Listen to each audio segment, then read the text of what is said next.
Actually, I don't know what the sugar content of Pop-Tarts is.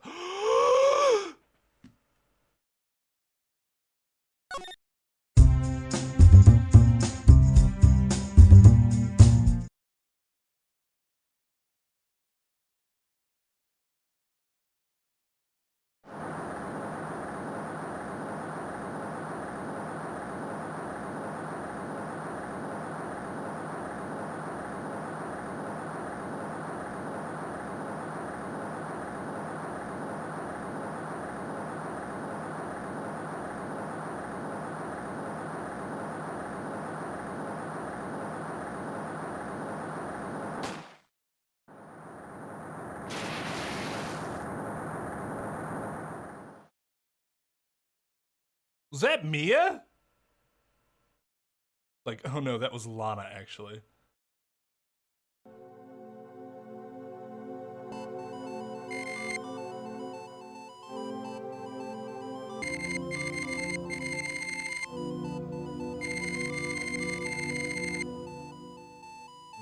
Valerie Hawthorne, heir to the Hawthorne moist towelette empire. That was a whole year before Mia and I ever met.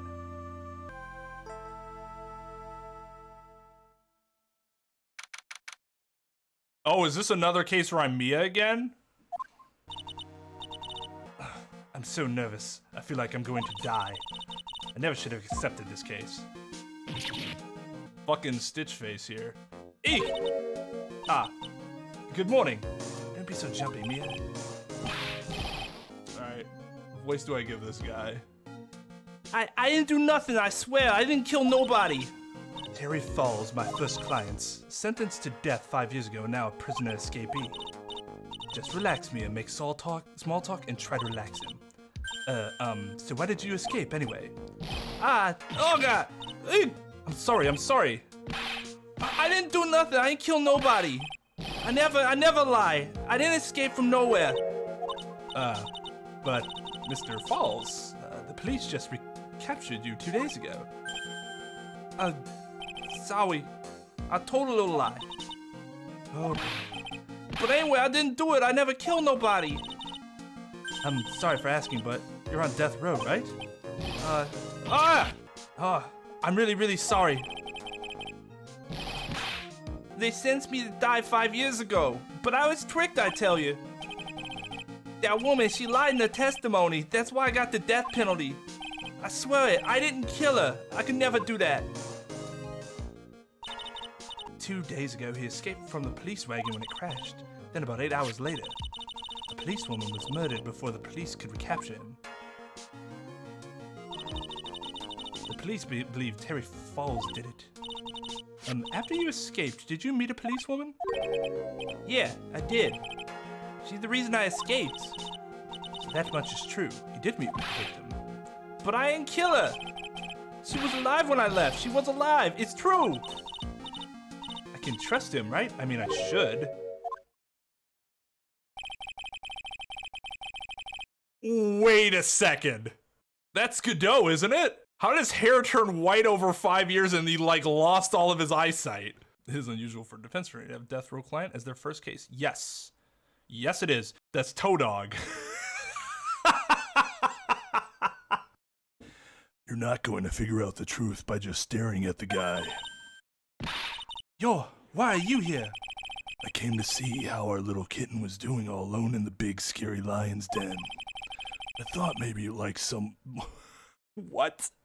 I thought maybe you'd like someone to play with. Where is Mr. Grossberg? That old man is probably still in bed. I bet he's clutching an empty bottle and mumbling in his sleep.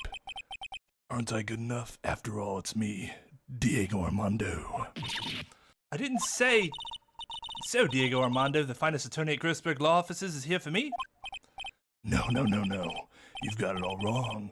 Today you're the finest. After all, it took an amazing amount of guts to take this case. Imagine in a world when an escaped death row convict for a first client. Yeah, thanks. I sure wish I could get out of it, though. Relax. I just heard some good news. The prosecutor for today is freshly out of his diapers as well. Really?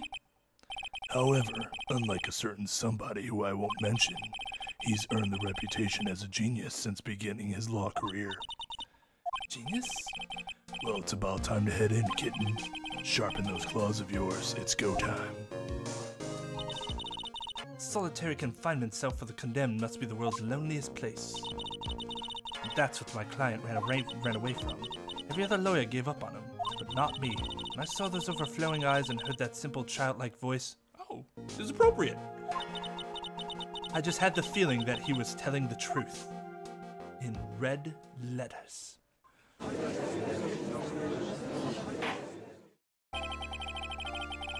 Court is now in session for the trial of Terry Falls. The defense is ready, Your Honor. The prosecution has been ready for a while, Your Honor. His suit was way better early on. He lost some of his bells and whistles, and now it just like they nerfed the suit. This is the buff that was then nerfed. I understand the lawyers for both sides are newcomers, eh? I'm gonna hate having to do that voice because it's so bad. Yes, Your Honor. I'm Mia Fey. Miles Edgeworth, Your Honor. So you're the new prosecutor everyone is talking about, eh? They say you joined the prosecutor's office at quite an early age. At 20, Your Honor. I guess our little kitten hasn't earned herself much of a reputation yet, huh? Come on, Mia, you can't lose. Not to someone younger than you. AJ none but a thing. Come on now. If he's sitting across from you, he's worthy. Young people running a trial. I'm not too sure how I feel about that. Now then, the defendant in this case is currently a felon on death row. 2 days ago, he escaped from a police wagon. Is that correct? Precisely. But the defendant is not on trial for escaping prison. On the day that the defendant escaped, a policewoman was murdered. So we're here to determine if Mr. Falls was responsible for her death. Oh, that's right. I forgot about that. Where you're like, somebody is going to be perfect for the Kermit voice. You got it, kitten. Well then, Mr. Edgeworth, let's hear your opening statement. If it's not going to be that long, that'll be fine. Yes, Your Honor, it was 5 years ago. They did make him look younger. It's like there's something in the face. I think the hair is slightly shorter too, maybe just ever so slightly. The defendant, Terry Falls, was sentenced to death in this very court. His crimes were kidnapping, extortion, and murder. The girl he threw off the bridge was only 14 years old. A truly horrible crime. I remember it well. There was no decisive evidence, so the trial was long and protracted. Correct. But in the end, what finally decided the case was... Oh! He's actually doing the Von Karma shit. Because he hasn't, like, got his own stuff. Like, he doesn't have his own tendencies yet and, like, mannerisms. A certain witness's testimony. Von Karma, finger wag. The witness's testimony.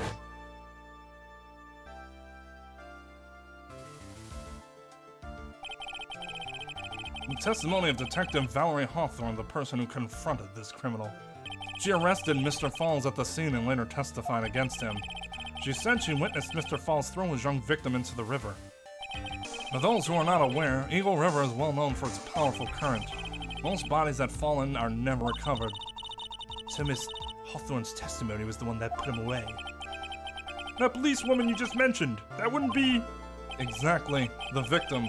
The same woman that was killed 2 days ago. Police Sergeant Valerie Hawthorne. Aha, I see! The man who was sentenced to death based on her testimony escaped 2 days ago. With only one thing on his mind, to take revenge against the woman who convicted him. Aha! The truth is becoming clear to me now. Huh? Yes, yes. It's quite obvious that the defendant is guilty. Wow, this dude's even worse than the other judge. Yes, please. Wait a minute, that's not right. At least hear the case before you decide on the outcome, Your Honor. We are literally only in the opening statements. Watch yourself, Miss Fey. I'm not sure I care for your word choice or your tone of voice. Well, I don't care for your incompetent judgeship. Young people these days simply don't know how to respect their elders. Why you're even younger than me, you hypocrites. Now then, Mr. Edgeworth, please call your first witness. I called the detective who was in charge of the initial investigation of this case. Oh God. I like this coat on him more. Would I believe it's the same coat? Oh no. No, please don't tell me that it's just that dirty. Witness, state your name and occupation. Detective Kid Ooshung. I mean, Dick Gumshoe. I'm the homicide detective in charge of the case, sir. Finally got promoted to the detective division half a year ago. I don't believe anyone asked you about that. It is quite irrelevant. Well, I mean, experience is kind of relevant.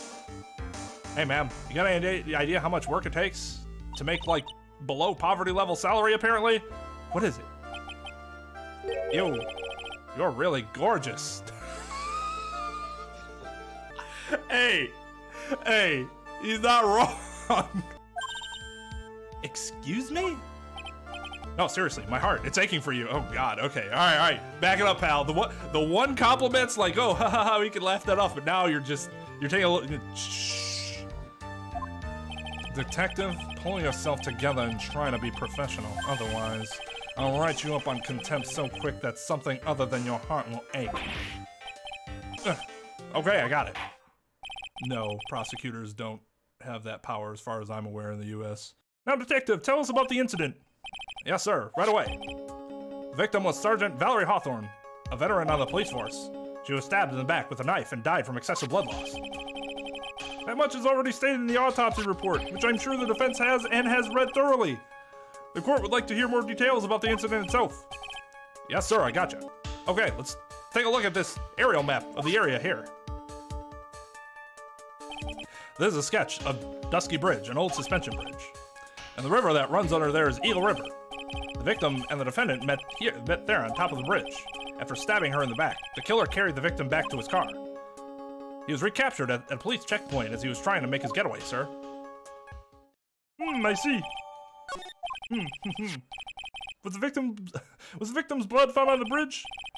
The victim, Sergeant Valerie Hawthorne, was wearing a thick coat, sir. Unfortunately, no traces of blood were found on the bridge. Mr. Edgeworth, I warn you that I absolutely despise conjecture. If there was no blood on the bridge, then you have no proof that they even met there. Wow. Holy shit. Ooh. Wow. I'm not used to that at all after the other judge. Your Honor, if you would listen to the testimony we have prepared, I'm sure you'll be convinced. The two of them most certainly did meet on the bridge that day. Why, Mr. Edgeworth, I'm not sure I like you wagging your finger at me as though I were some hoser. That's funny. Detective, proceed with your testimony. Yes, sir. Here we go, Mia. Hang on. Okay, now, listen carefully, kitten. One little mistake, and this guy will drink you for morning tea. Trust me and get ready. Godot also downgraded in suit, if this is indeed Godot, by the way. I know red's a very divisive color because it's so intense, but his other suit's cool. This is better. It's more like, I will eat you, shit you out, and then have my dog eat you again so that he'll shit you out. I don't know.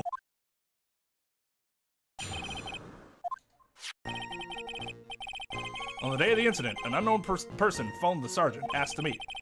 Sergeant Hawthorne went to the Dusky Bridge at the designated time and met with Mr. Falls. And that's where she was brutally murdered, sir. The criminal stuffed her body into his car trunk and tried to make a getaway. Mr. Falls was arrested at a police checkpoint we set up at the base of the mountain. Well, you certainly have established the importance of the bridge. It is a bold fashion choice. I have a red shirt, a red collared shirt. I've never worn it to court, and I would never wear it to court, which is why this is fucking... I wish I had the balls to wear it to court, but I don't, because I know it's, like, overly bold. He has the courage that I don't have to do that. Naturally. Now, would the defense please hurry up and proceed with the cross-examination? Hey, fucking hold your horses. Yes, Your Honor. Cross-examination. Coming right up. Hey, settle down there, kitten. You keep trembling like that, you're gonna make me spill my coffee, of which I need 17 cups by the end of this trial. I'm not trembling, it's just cold in here. The courtroom can be a cold battlefield, all right, especially for a beginner. I don't need you to worry about me. I mean, the defendant, the witness, everyone's a beginner in here. Ha, You got me there. But maybe you should keep your claws out and show them what you've got, kitten. Stop calling me a feline. It's okay, Mia, stay calm. Just remember those court procedure videos you stayed up all night last night watching. What? Oh my god, how did you pass the rules of evidence class that you almost certainly had to take in law school? Oh, ladies. This unknown person. You have no idea who it might be, right? Sorry, but I'm afraid I do. What? The one who called Sergeant Hawthorne was the defendant, Terry Falls. What? The defendant? The defendant called her? Why don't you say that? Sergeant Hawthorne was a very thorough person, sir. She left a note about her phone call with Mr. Falls. A note? Yeah, a top secret memo that she left in her desk. According to this note, it seems the one who called her to the bridge was indeed the defendant, Terry Falls. Whose bright idea was it to keep that note from me? Looks like the judge is even more sure of his verdict now. Listen up. Never ask a question if you don't already know the answer. That's true. You're playing with fire if you do that. It's 100% true. It's the defendant's fault. He's the one that said unknown person. Hey now, don't make that face at me. I just said it that way because the prosecutor told me to. Is that a trap? That cute face, I didn't expect him to be so sneaky.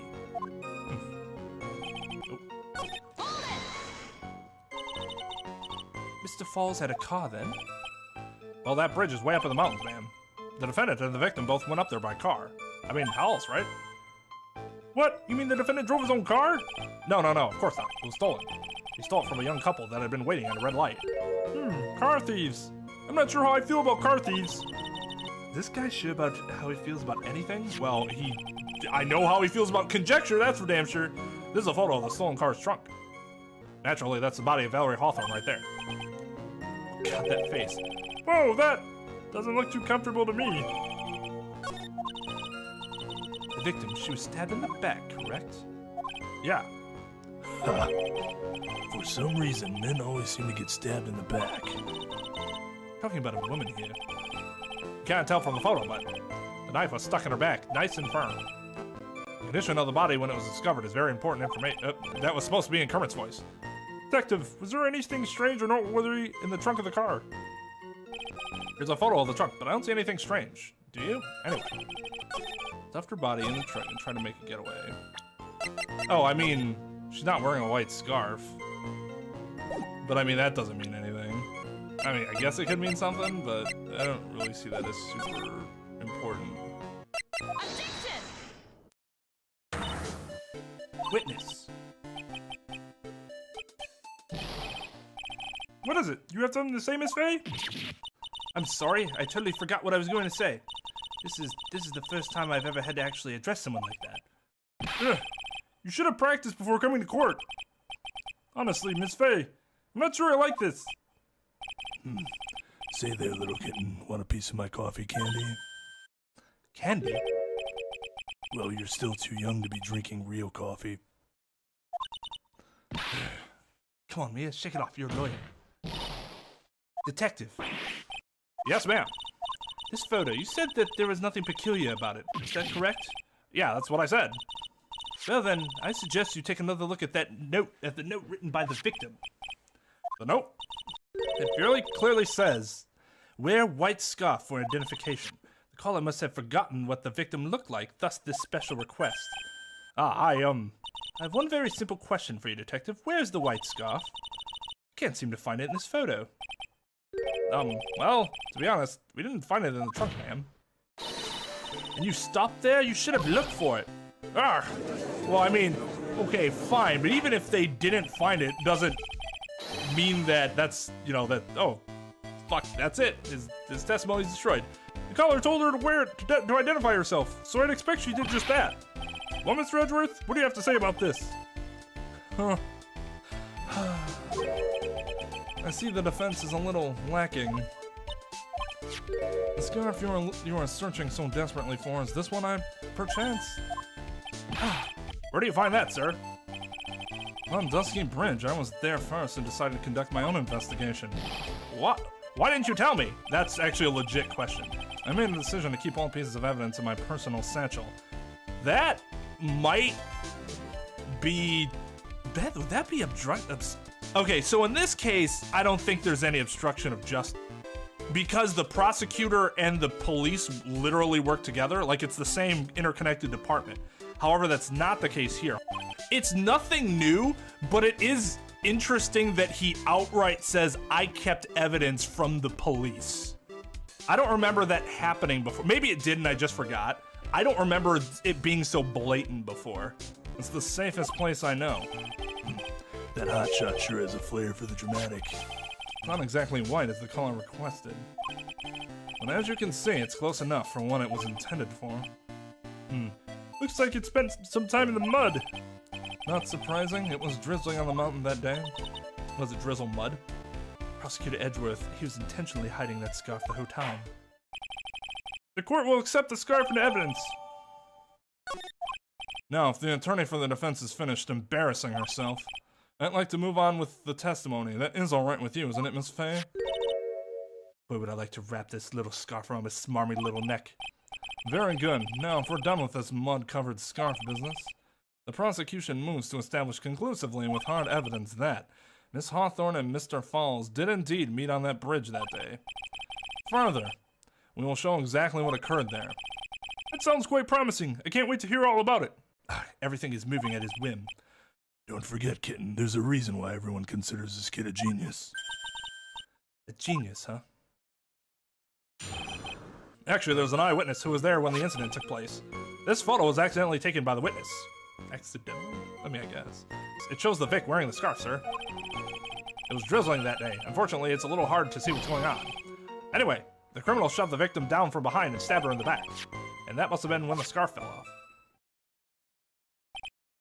Looking at this photo, really get the sense that this bridge is very high up. It was about a 40-foot drop from the bridge to the Eagle River down below. Mr. Edgeworth, who took this photo anyway? Let's just say it was a well-intentioned third party. Aha! A potential witness! So why isn't this person in the courtroom? Well, they said they absolutely did not want to testify. The person in question is very delicate, Your Honor. Besides, as long as we have this photo, we see no reason to compel them to testify. I'm not sure how I feel about that. I understand the judge's trepidation about that. So as you can see, Terry Falls had both the motive and the opportunity. I think it's quite clear at this point what happened on that bridge. Aha! The truth is becoming clear to me now. With my very disturbing face. Yes, it's quite obvious. He's clearly guilty. Not again, that's not fair. I haven't even done my cross-examination yet. What do you mean,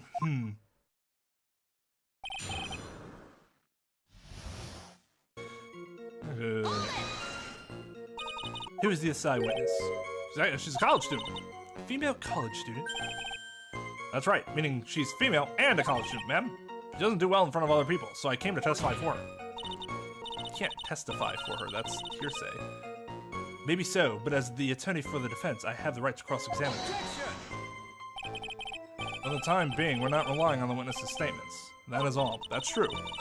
That's a good objection. What is that supposed to mean? The prosecution has other more decisive evidence. I guess unless you're Mia and you argue that the photo itself is a statement. Ooh, spicy. Our case doesn't rest on the vague testimony of a female college student. Female college student, eh? I mean, she's female and a college student, sir. You absolutely must hear her testimony. You'll have to give us a good reason why. She literally witnessed the fucking murder! Or are we just saying she took the picture? Are you kidding me? So in other words, there was a struggle between the criminal and the victim, huh? That's what the witness said. Well, looks like she didn't remember about the scarf, but from what she said, it sounded like a pretty violent fight. This is all hearsay. This is all hearsay. The area was wet from rain. The bridge was probably wet too, which would explain why the scarf was all covered in mud. Shoved the victim down from behind and stabbed her in the back when they were looking at each other? Nope, that's not it. Just weird that they said she was pushed down from behind. Is that like after they were done talking? Yeah, it's this. Okay. So at the time of the crime, there was a light drizzle coming down, correct? Yeah, and fog too. Just a generally soggy atmosphere. Hair flip. Well, I have evidence that doesn't go with the soggy atmosphere. This is a photo of the victim's body that was found in the car trunk. Considering the conditions at the scene of the crime, something isn't right. Oh, that's that Edward face. Well, by all means, please enlighten us as to what isn't right. But make sure to save your game first. What is it about this photo in the trunk? Blah, blah, blah. Okay. Like her front? The victim's coat? As far as I can see, there is nothing strange about it. That's exactly what's strange. Recall the testimony. What were the conditions on the bridge that day? It was drizzling and foggy. Dusky bridge was all wet. The victim really had fallen down on her stomach on top of the bridge. And the front of her coat should have been covered in mud. That's exactly right. The other day I fell in a muddy street and my gorgeous playoff beard was befouled. Objection! Excellent use of the word befouled. I do admit that the crime scene was quite wet that day. However, that doesn't mean that the top of the bridge itself was muddy. Your Honor had fallen into the shower instead of on a muddy street. Your glorious hockey beard, pride of the legal league, would be wet but not muddy. Fortunately, I've still yet to test that. Still, your point is well taken. Can you prove that the surface of the bridge was muddy that day? The surface of the bridge, huh? Huh, a real man wouldn't stand for a taunt like this. Neither would a real woman. Hair flip. Of course I can. Here's the evidence that proves the surface of the bridge was muddy.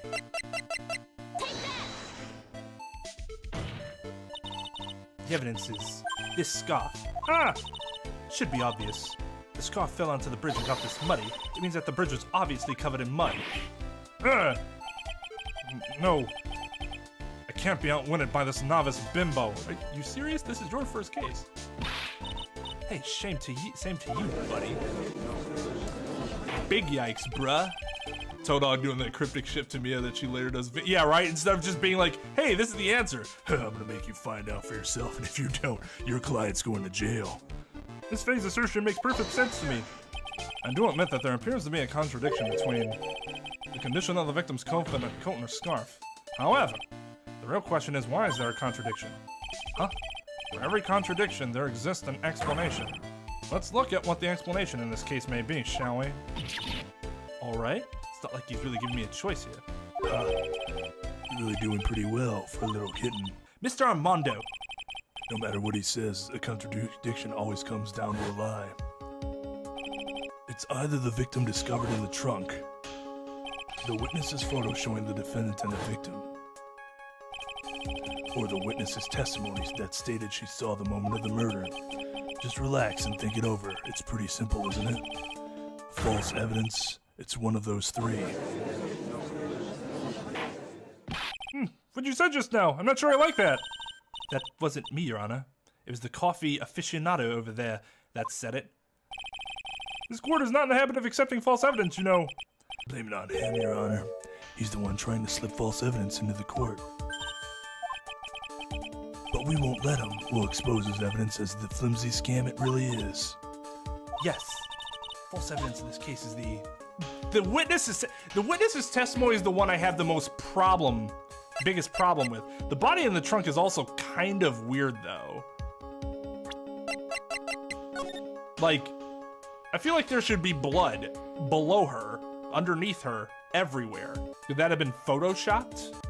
But if the photo's wrong, then doesn't that mean the witness's testimony must also then be wrong? Well, no, the witness could have taken it but not have actually said anything that was being said here in court, I guess. Do I like the new judge? I like him more than the old judge. He still jumps to conclusions so too much, but he actually stands up for himself. I think it's gotta be one of the, wait, it's gotta be one of these two. This is the root though. This is the root of this problem.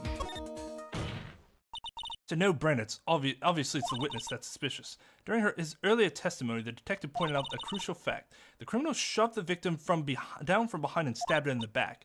Now, is that testimony exactly what the witness claims to have seen? Yeah, that's what the witness told us.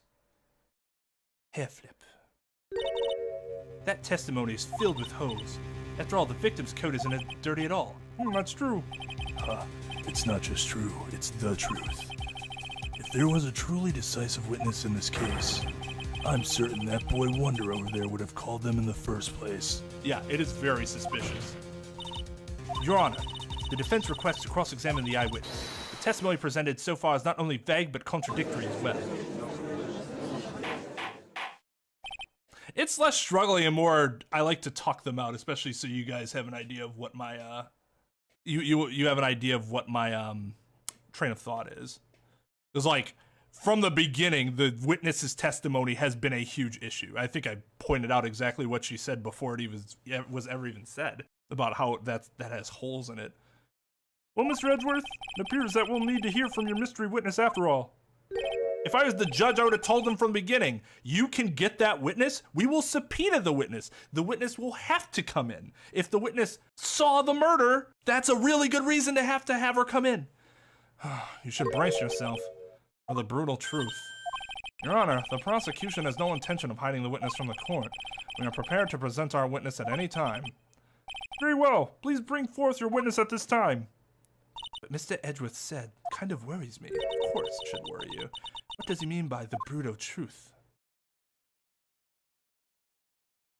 Now let's proceed with the testimony. Mr. Edgeworth, please go right ahead. Thank you, Your Honor. The prosecution summons the woman who saw the events that day with her very own eyes. This is it, Mia. The battle begins here. Is this? No. Witness, what is your name and occupation?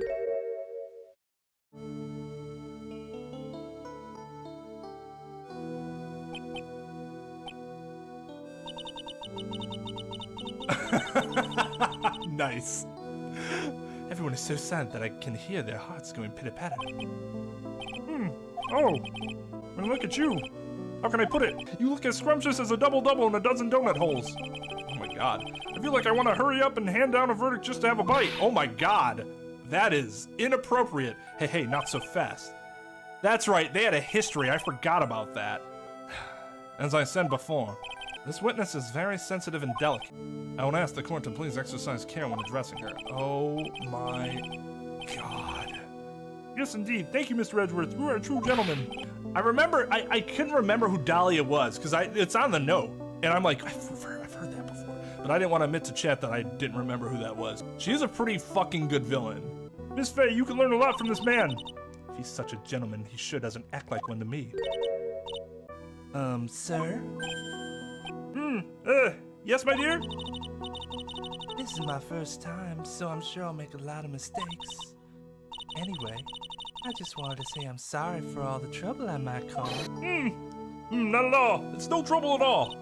Now then, may we please have your name and occupation? My name is, Melissa Foster. That was not her name later. At all. That's a very different name. I'm a college student, a freshman in the literature department. You were on the scene when the unfortunate event occurred, correct? And you were the one who took this photo? Is that accurate? Okay, so. One second, back it up. No, Mia would not be able to interrupt Edgeworth's question like that. This is Edgeworth's direct testimony. Direct examination, if you want to call it that. So Mia would not be able to, like, interject with this question. Well, how can you be so mean? Now see here, what are you doing shoving that in her face like that? Huh? But it's just a photograph. Every time look at it, it makes me laugh. It's not like it's something dangerous. Next time I'll be forced to penalize you. Uh-oh. I don't like the turn this has taken. Ellipsis. Is she staring at me? And you would be? Huh? I'm the defense attorney. My name is Mia, excuse me, I'm sorry, Mia Faye. I see. So you are... Now then, young lady, could you please give us your testimony? Yes, Your Honor. I'll do my best. I was using my camera to take some pictures of wildflowers. Then I noticed there were two people standing up on the suspension bridge. Suddenly, they just started fighting. That's when I hurried and took the photo that shows the crucial moment. And right after that, I called the police, like a good little girl. Dude, that face, don't make it. By the way, where were you standing when the incident occurred? I believe the map would be of help here. I was standing right over here. I was standing in a beautiful field surrounded by tall cliffs. So you took the photo from that location, eh? I brought the camera I was using at the time, just like Mr. Edgeworth asked me to. Oh, what a cute camera! Just like its owner. Objection, Judge inappropriate. Alright then, Miss Faye. Time for your cross-examination. I warn you, make the witness cry again, and you'll feel the wrath of my gavel. So I'm assuming, yep, there's a penalty system in place. We have to press the proper moments. I feel like we could press these two? See, don't press this, that would be dumb. I'm not sure. Right after that, I called the police. That seems kind of suspect, but I think it's reasonable to follow up on this. Do you have any idea what they were fighting about? No, I have no idea. Why do you ask that? Oh, I just thought that maybe you ever heard what they said. No! Fuck that! Fuck that! Mia, see, unlike Phoenix, Mia actually has a she asks questions similar to how I would do it. Not exactly, but similar. Phoenix, when he follows up on something like this, he's just like, duh, and I'm like, dude, why would you ask that? The way Mia approaches things tends to be more what you would normally see happen, and I actually thought she handled this pretty well. Like, the only reason for her to shed tears is to make the judge get mad at me, which tells me that regardless of what questions we ask her, she's gonna do this. Hey, she ain't my client. She's a witness in a case against my client. Well, excuse me, princess. Yeah, right? That's what Mia should say. I would never eavesdrop. Oh my god. Okay. I know eavesdropping's like, it's a rude thing to do, right? But we're talking about a murder here. It's a little different. I've got more class than that. That's right, Miss Faye. Don't drag the witness down to your level. Okay, he didn't punish me, though. Maybe I won't get punished? They made it seem like there was a punishment.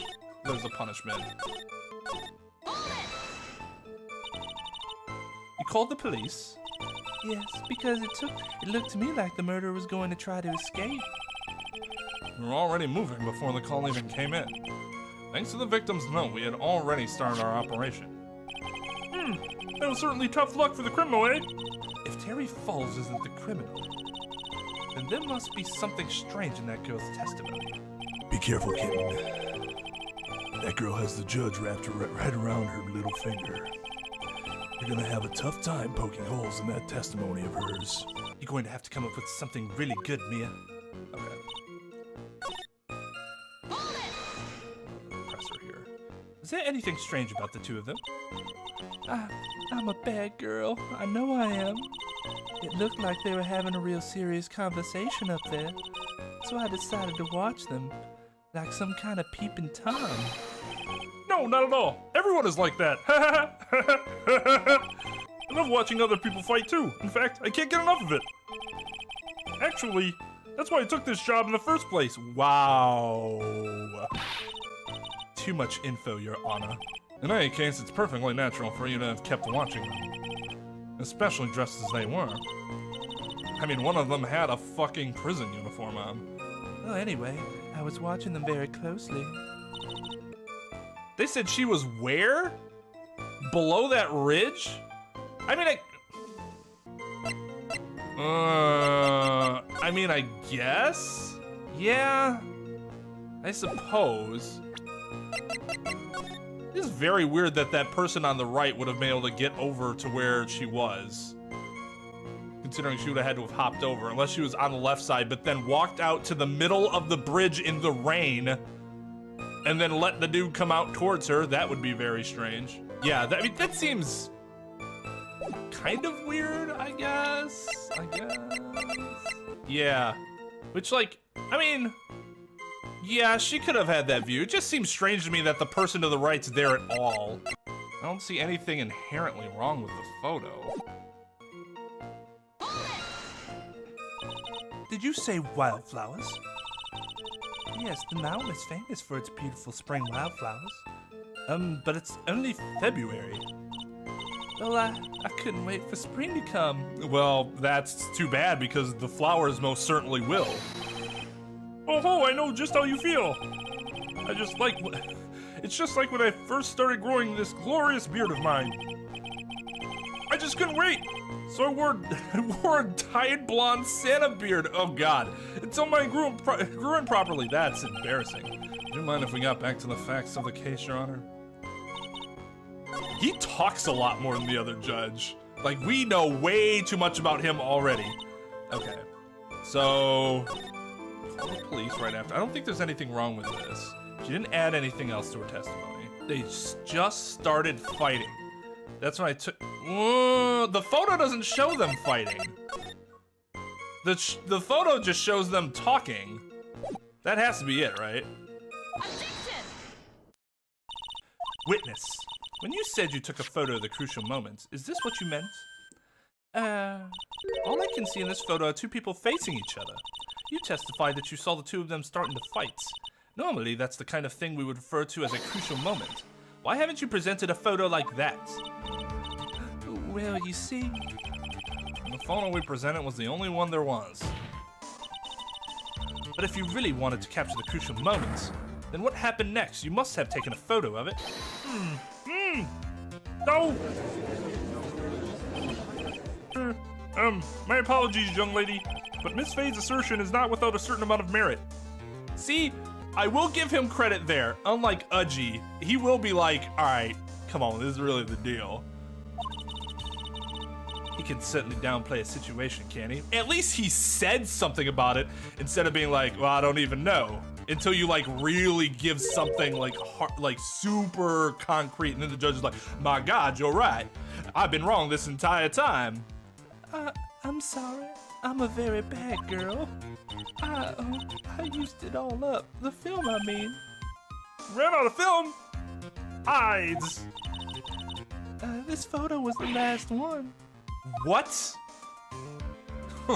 Shaking in my head. I should SMH. Unfortunately, that is the truth. I personally examined all the photographs she took that day. May I examine them? Of course not.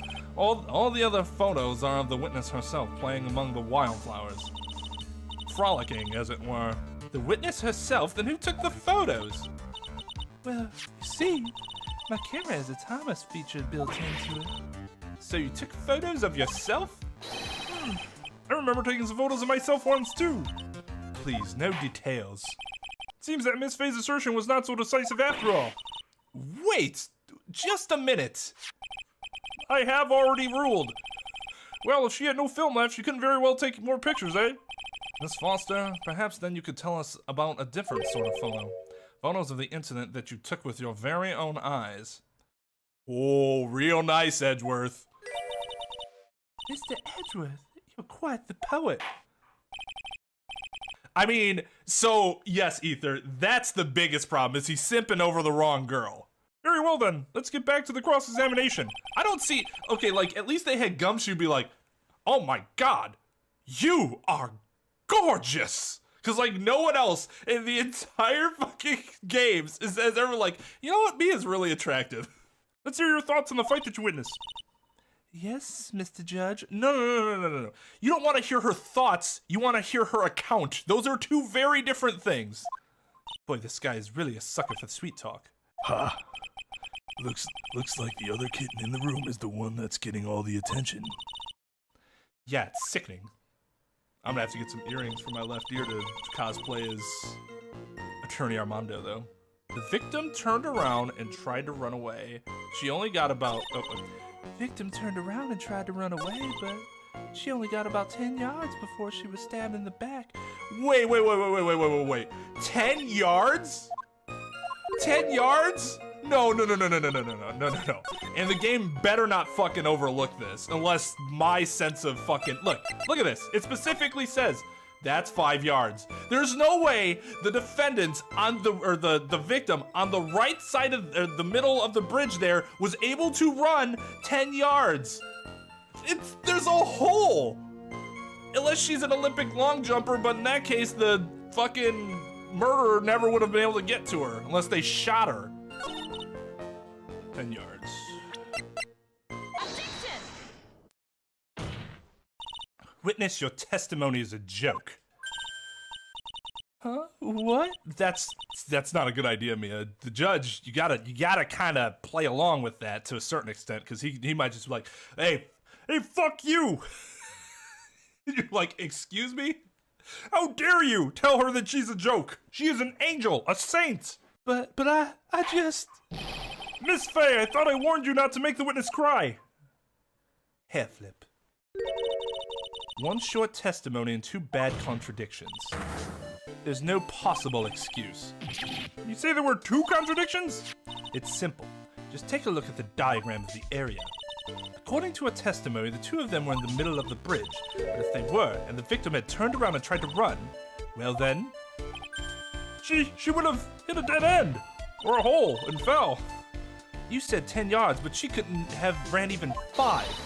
Because Dusky Bridge is collapsed on that side. Wah! Haha, I like jokes. I like jokes. I too enjoy a joke. What does all this mean? It's very simple, Your Honor. This charming little witness told a charming little lie. That's all there is to it. I mean, look at that smirk. If that smirk doesn't turn you on, I don't know. I don't know. It's so confident. It's so smug. It's just...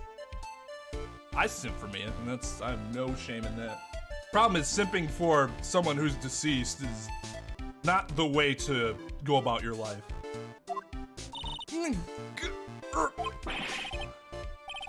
This beautiful young lady's been lying to the court? Just a moment, Your Honor. Mr. Edgeworth. It's SMH. Your Honor, allow me to personally apologize for the confusion. What do you mean? There's one major mistake in this diagram. What did you say? What are you referring to? It's all because this diagram was made after the incident occurred. It's a very old bridge. We couldn't find any official blueprints on it. So you're saying? I'm saying that even though this bridge is currently in disrepair, there's no evidence that can prove that the bridge was broken during the incident. Wait, am I reading that incorrectly, or is he actually defeat his own argument? There's no evidence that can prove that the bridge was broken during the incident. Okay. So then there must not be any evidence that the bridge was in fact broken after the incident versus before, right? Am I reading that wrong? That doesn't seem to be a super strong statement on his side. I would have worded that much differently. I know what he wanted to say, and I think we all know what he wanted to say. This isn't the strongest way to put forth that argument, because it's awkward the way he worded it. Mayanawi. That's ridiculous. You can't actually tell the condition of the bridge from this photo. That is true. I apologize to the court for not being more clear when I presented the evidence. Why wouldn't you have been more clear? It's like a huge fucking detail of that diagram. Well, of course I won't hold any penalty for you for not ever mentioning this before until your back was against the wall, but whatever. Huh. That guy is good. Huh? What do you mean? He planned it from the beginning. He's a genius, all right. That diagram of the bridge was his insurance policy. What's that coward? I would disagree. A real judge would see that and be like, huh, you know, it's kind of sketch that you didn't mention that until now because it's a huge oversight. Real judges don't just be like, oh, I see. Thank you for finally bringing that up and never before. Well, Miss Faye, it seems you've once again made a reckless accusation. How was that a reckless accusation? We literally didn't know that information until Edgeworth brought it up. Even if he's right, the judge can't fucking berate us for that. I just forgot, Your Honor, my bad. No problem at all. I don't hold that against anyone. That's not how it actually works. I understand that that's a part of his character and that's what happens in this game a lot. I just want to impress upon you viewers that no, that's the whole, oh man, that was a great move, is complete and utter bullshit. I'm so sorry. I should have been more careful myself. No. It wasn't your fault at all. Now then, shall we go on with the trial? I'd like to establish once and for all what it was that the witness actually saw. Indeed. All right, young lady. May I ask you to please proceed with your testimony?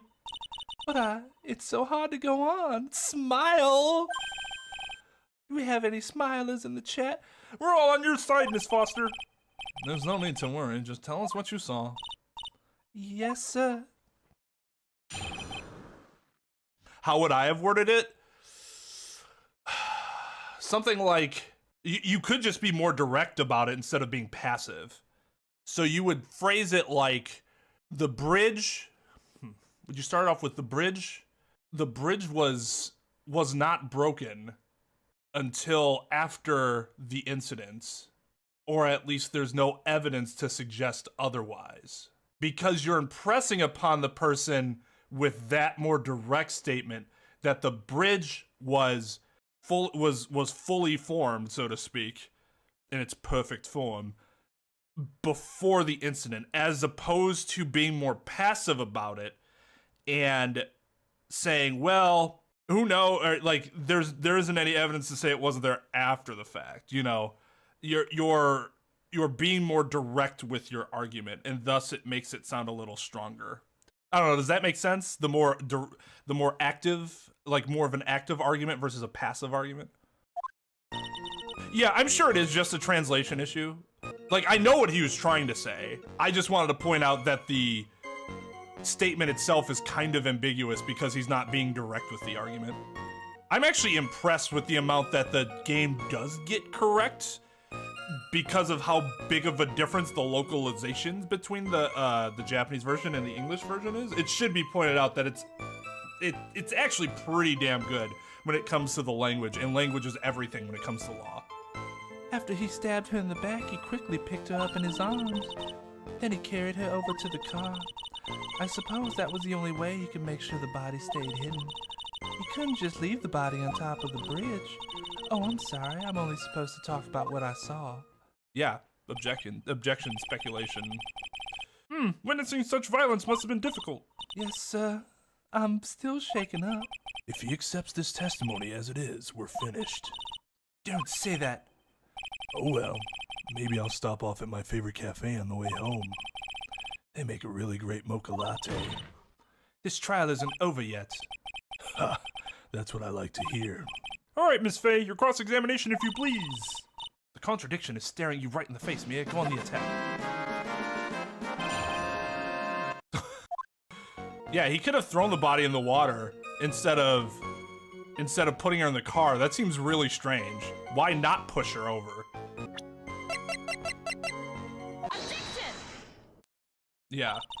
Killer not wanting his victim to be found. I can understand that. However, the idea of moving the body for that purpose is clearly odd. There was a much easier way to make sure the body wasn't found. Well, what is it? He's so happy. Tell me! Don't leave me on the edge of my seat! Take another look at the map in the area and you'll see how. There's a river right below the bridge. Earlier, Mr. Edgeworth pointed out something interesting about the river. For those who are not aware, Eagle River is well known for its powerful currents. Most bodies that fall in are never recovered. In a kidnapping case 5 years ago, the victim's body was carried away and never found. If 10 murders were to occur at that same spot above the Eagle River, you can bet your boots that every other killer would have tossed the body in the water. Order! I'm not sure if I care for the way you put that, Miss Faye, but I must admit it does seem odd not to have thrown the body into the river. Oh. Well, Mr. Edgeworth? Sigh. SMH, how sad. Perhaps Miss Faye would do well to try taking a dip in the river herself. After all, you claim to be such an expert in the ways of nature. What are you talking about? My point is that no matter how odd you may find the killer's method of body disposal, the fact is that this is what the killer did. Again, that's not an actual argument by just saying that it happened. None of your arguments have anything to do with what the witness saw. They do, in that they question the validity of the testimony by how unlikely something would have been. He does kind of have a point, but also not really. Like, it's not, his counter isn't super strong. Quite true. But it was a like, there isn't much he could have said there. So it was still a good decision. Miss Faye, it seems that your assertion is without merit after all. What the witness claims to have seen is totally ridiculous. Surely you can't deny that the body was found in the trunk of the car. It's certainly consistent with what the witness has told us. Ugh. Please, witness, go on with your testimony. I'll try. All you have to do is tell us what you saw. Otherwise, the mean lady might yell at you again. Oh, God. Shut up. I would berate a lawyer for doing that if I was the judge. Who the hell is... I got angry there. I was going to say, who the hell is he talking about? But then say, who is he talking about? All right, I'll do my best.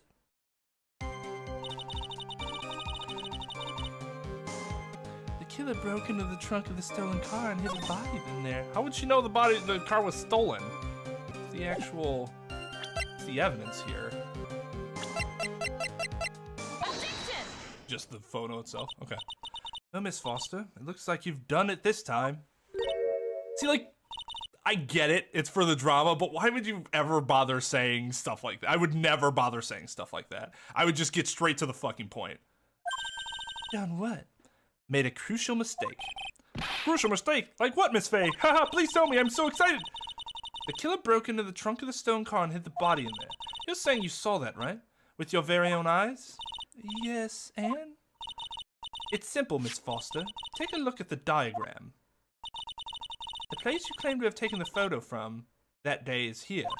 Oh, there's also that point. It looks like I got the right thing for the wrong, like, reasoning. Although that reasoning is also pretty strong, I would think.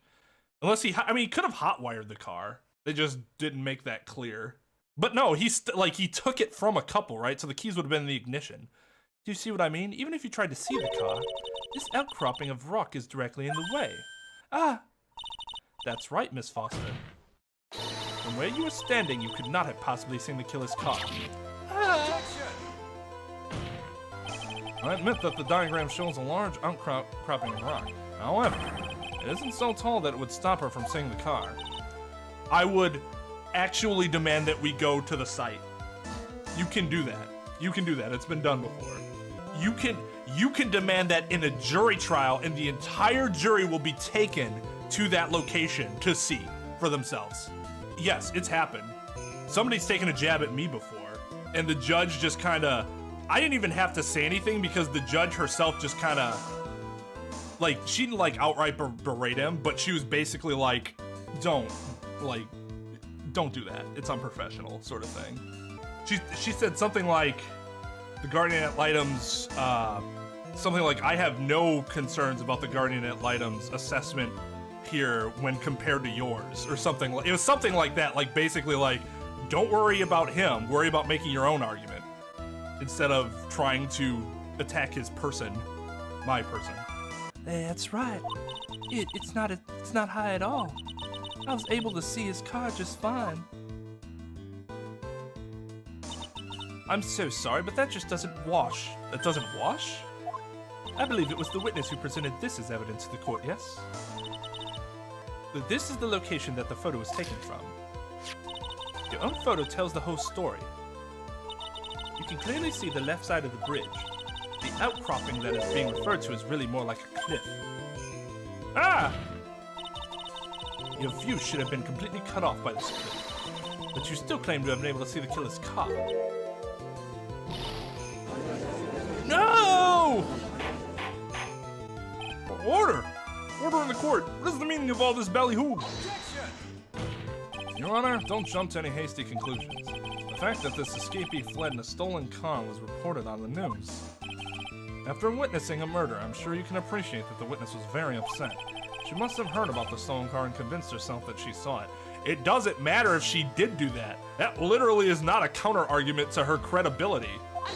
Because she is inserting something she didn't actually do regardless of how she came across that information.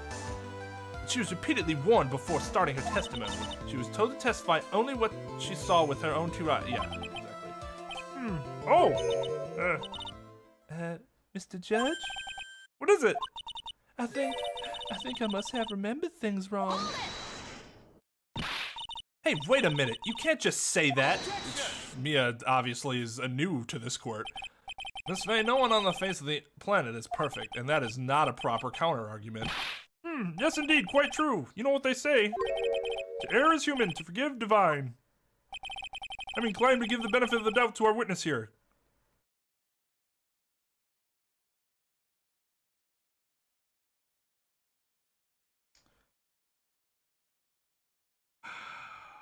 I can't believe the amount of times the game goes, oh, the witness is a liar, and the prosecution's response is literally, nobody's perfect. That's happened at least 3 or 4 times. What? That's not fair. I mean, I would say something a little more than it's not fair, but... Huh. Save the tears for later, kitten. Mr. Armando. Don't look back until the trial is over. Now is the time to go forward. But that wasn't fair. Okay, kitten, you need to relax.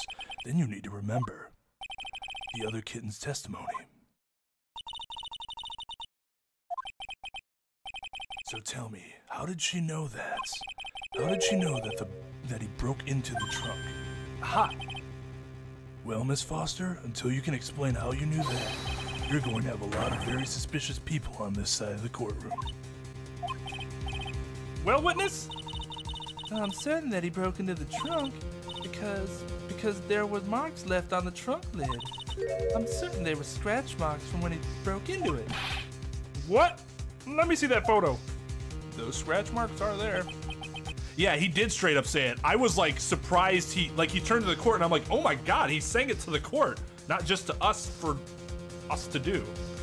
It's true, these certainly look like scratch marks around the keyhole. It's obvious that this trunk has been broken open. Well, Miss Faye, are you satisfied? The judge is on her side. I can't make any mistakes here.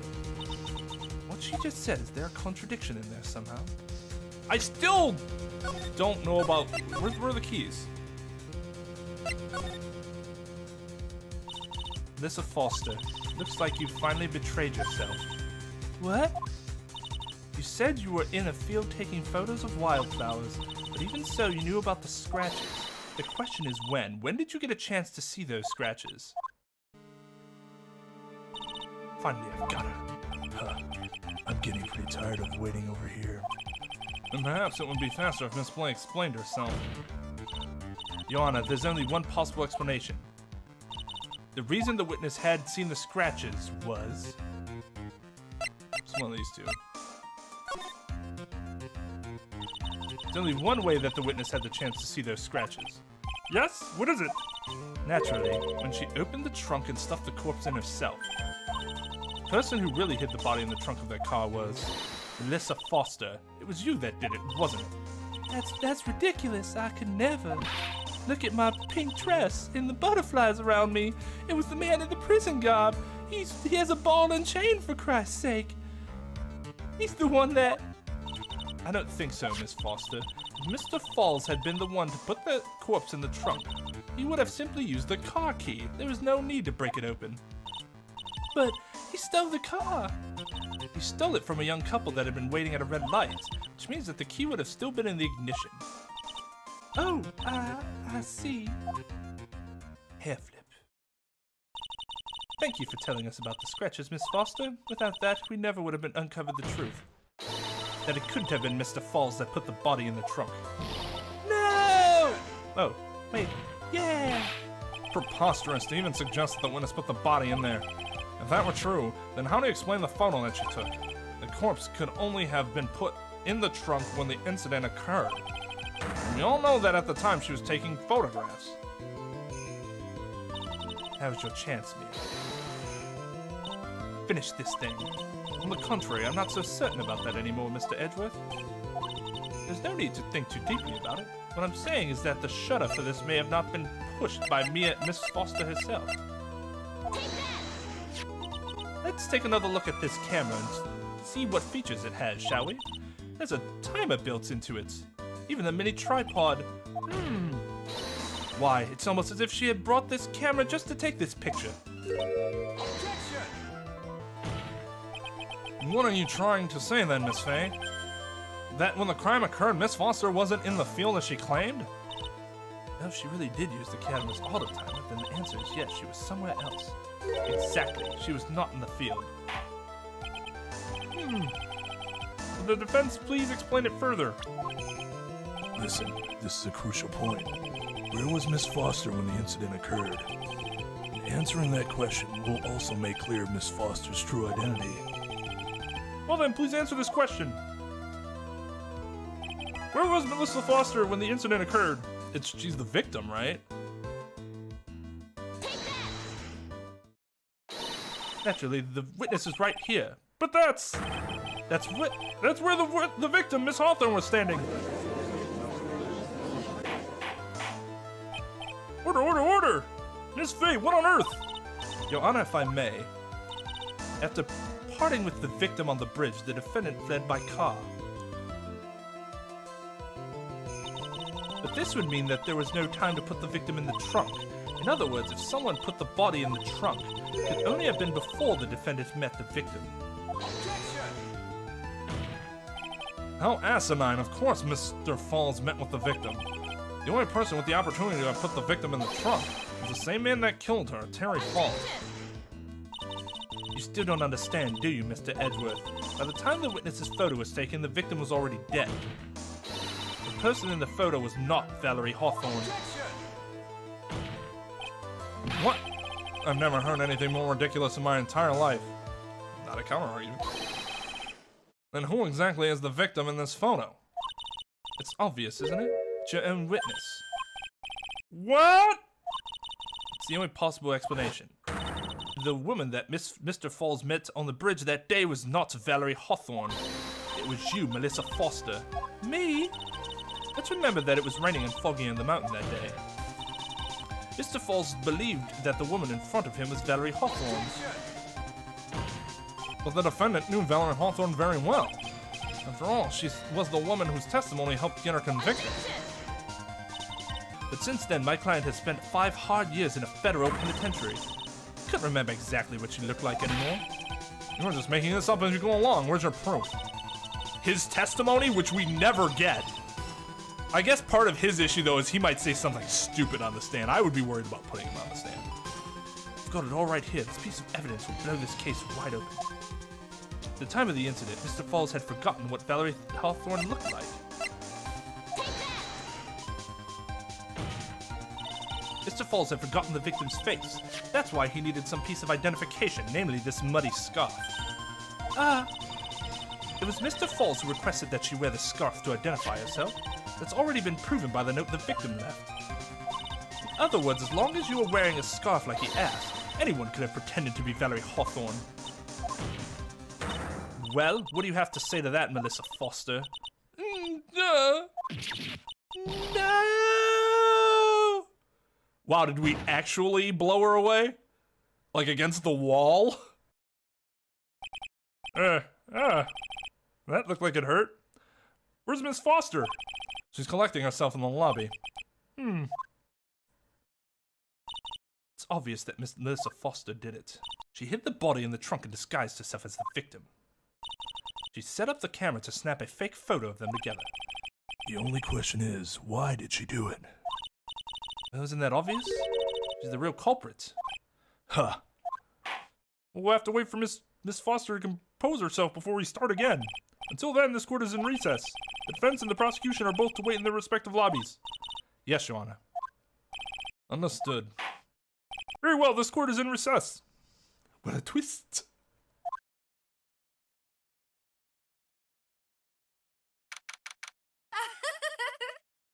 Thank you to Valerie Hawthorne. Nice. For the follow on Twitch. Yeah. Oh wait, I'm sorry. I want to say thanks, you're real good. You really hooked me up. Thanks, we're almost there. Once I prove that she committed the crime. Yeah, but there's one more big obstacle we've got to get past. Obstacle? Yeah, motive. Why would Melissa Foster kill that policewoman anyway? Motive, huh? Anyway, we're still badly in need of information. Information, right. What we need the most is info about this Melissa Foster herself. All we know is that she's a student studying literature. And one more thing. What is it? Well, the incident that happened 5 years ago, of course. The kidnapping murder case that Zebra Boy is on death row for. I ain't do nothing. I ain't kill nobody. I never lie. Mr. Falls, in that case, tell us more about it. About what happened 5 years ago. Okay, I trust you. That day 5 years ago, I dream of it every day. This picture, it reminds me everything. Bridge looks same, just like then 5 years ago. Like it could fall apart any minute. So it's been broken like that for at least 5 years. Sorry, buddy, but you sound like the one that could fall apart at any minute. It's true, I did kidnap her 5 years ago. I kidnapped my girlfriend, Valerie Hawthorne. Your girlfriend? Huh? Hey, hold on there. Did you say Hawthorne? The victim's last name. Dahlia Hawthorne, Valerie's little sister. What? Are you serious?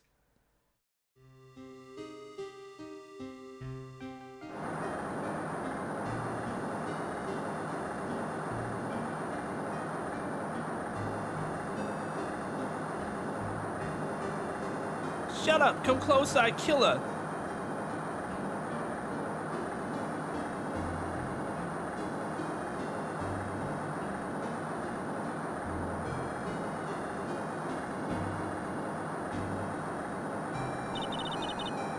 The detective back then was Valerie Hawthorne. First I thought shooting someone for a kidnapping was crossing the line, but it was to protect her little sister. I can understand why she did it. Wrong, no protect sister. Valerie betrayed me, betray us. What do you mean she betrayed you? Everything, all lies, all make-believe, kidnapping too. A make-believe kidnapping? Dahlia, my girlfriend, my love, my teen angel.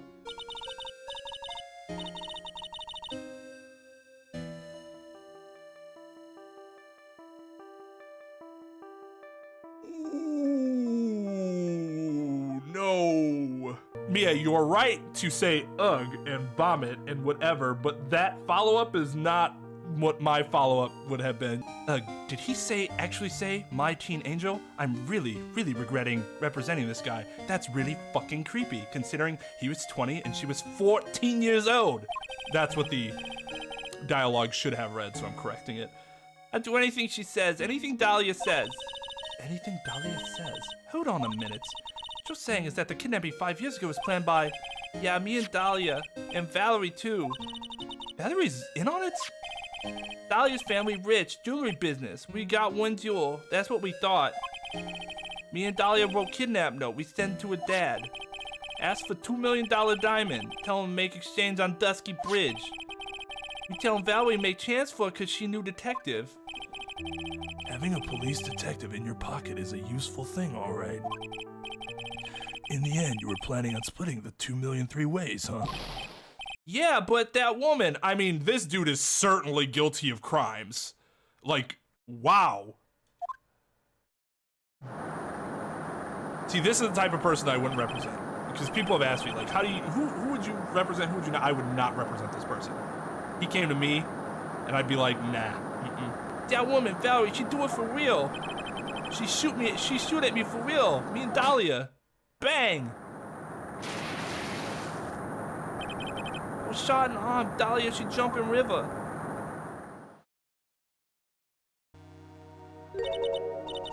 Yeah, it does feel like he's mentally deficient. He can't form a sentence.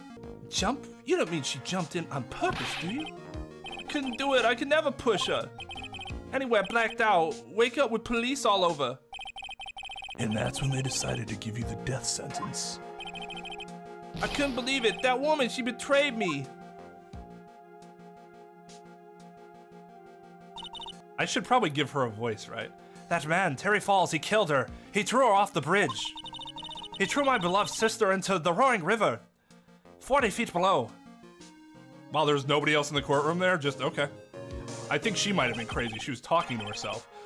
These 5 years, all I wonder is why? Why did she lie? That's all I want to know. So that's why you called her. You wanted to hear the truth from Valerie herself. Yes, but I forget what she looked like, so I tell her to wear a scarf. I don't want to hurt her. Just ask why. Why? Why'd you lie? Why'd you betray me? In my criminal misconduct. I just want to hear an answer come from her mouth, that's all. So that's why you made a crazy escape like that. Just one thing, Zebra Boy. My senses are tingling all over. Tell me, Mr. Falls, where is it? Huh? Where's what? Come on now, kitten. The ransom. The $2 million diamond. Remember that now?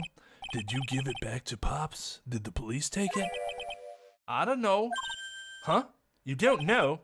No, really, I don't know. It's gone. With Dahlia. With Dahlia? That day on the bridge. Dahlia put it in backpack. Now gone with Dahlia. Gone forever. In the Eagle River.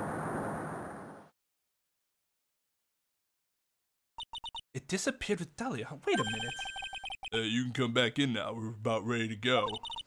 Mr. Falls, just one more question. When you said with Dahlia, do you mean the diamond is still missing? Along with the body of Valerie Hawthorne? Never found her. My sweet Dahlia. They never found her. Swallowed by river, gone. Dahlia, my teen angel. Stop it.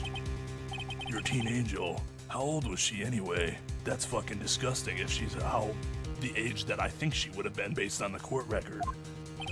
Just 14. Yeah, exactly. Just 14 is the correct way to put that.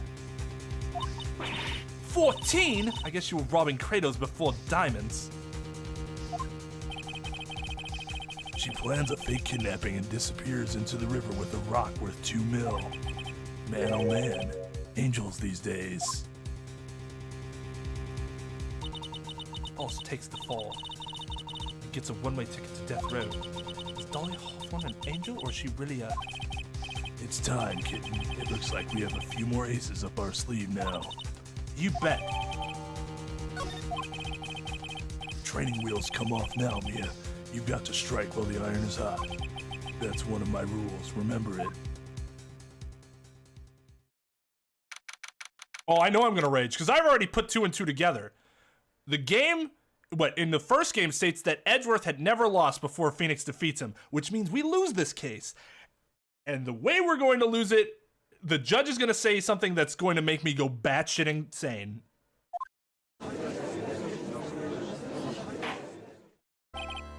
Now then, let's continue with the trial of Mr. Terry Falls. Witness, are you feeling better? Yes, Your Honor. I'll try my best. You're a brave young lady. Not this again. I can understand the defense lawyer wanting to get a client off the hook. However, to try to pin the crime on an innocent student is... What are you talking about? My witness is not the person on trial here. She's an innocent bystander who witnessed a violent crime, that's all. Where's the evidence, bruh? What possible reason would a girl like this have for murdering a policewoman? A fair question. It's certainly hard to imagine this woman as a murderer. A motive, huh? I figured that's what I had to establish next. We literally just talked about it. Well, Miss Faye, do you have any evidence of a motive? Yes, of course. I think. That was so Phoenix of her. Huh, you're still acting as tame as a kitten. Kitten? Mr. Armando.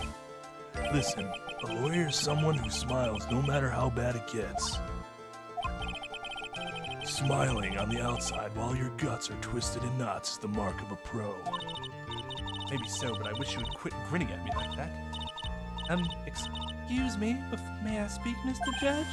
Of course, Mr. Judge is ready anytime you like. God. I'd like to say something.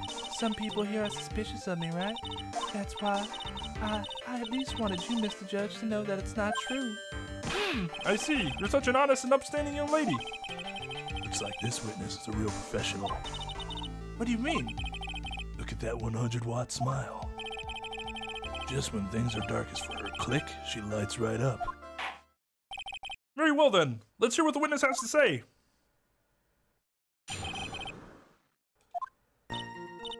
I was out of the country until the year before last, so I entered college. I'd never even been to Eagle Mountain before. I certainly don't have any reason for wanting to hurt a police officer. Holding a grudge and killing the officer who testified against you 5 years ago, or kidnapping a poor girl. I just think the defendant is a terrible, horrible monster. Out of the ordinary, eh? Precisely. Furthermore, she has no possible motive for committing murder. Unless it just so happened to be that she's not who she says she is. But I mean, what are the chances of that? Indeed. You're up to bat, kitten. Sharpen those claws and put on your best smile. You bet. Somehow I'd have to tie her to this case.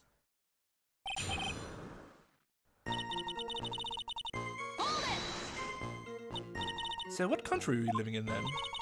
We were all living abroad, but after my parents were killed... It was a brutal civil war. Bruh, let her fucking answer the question. She had to try to make her way back home alone. I lost everything. I didn't even have any personal identification. What kind of sob story is this? What do I do? Should I press her for details? Witness, answer my question. I'll even repeat it for you. What country were you in? Your Honor, this line of questioning is childish. No, it's not. That's the correct objection. Objection relevance, not objection childish argument. What country she was in and how many languages she may speak here are irrelevant here. What we're here to evaluate is whether this witness has any connection to this case. I lived abroad ever since I was a little girl. That's why I could never have known Mr. Falls or Detective Hawthorne. Yes, I think we've established that point. Yes, indeed. Well then, shall we add what you've just stated to the official testimony? Yes, please, Mr. Judge.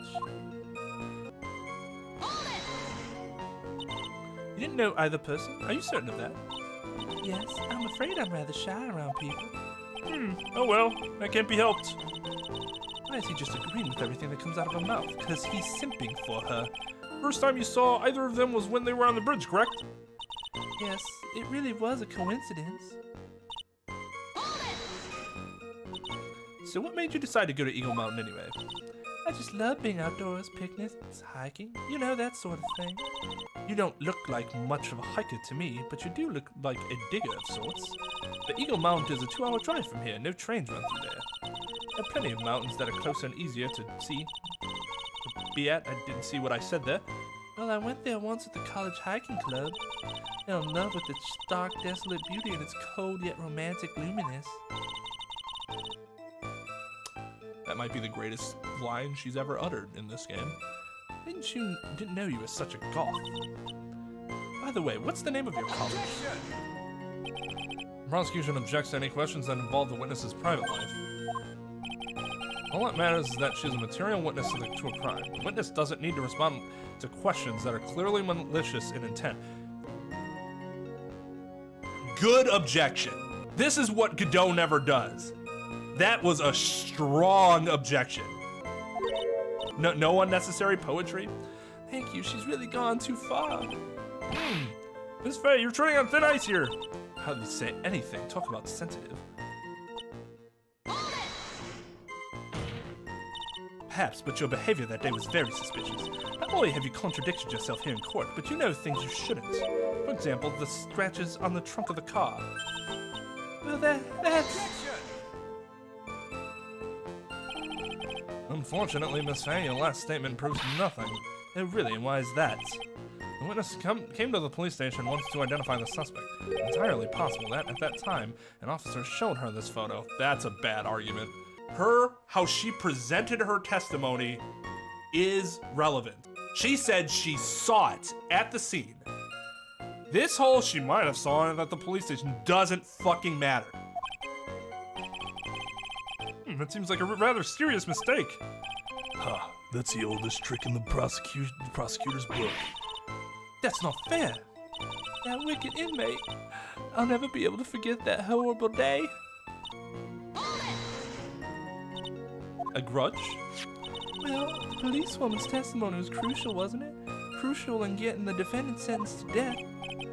Yes, and that's precisely why he harbored such deep anger against her. So much anger that he forgot his own guilt.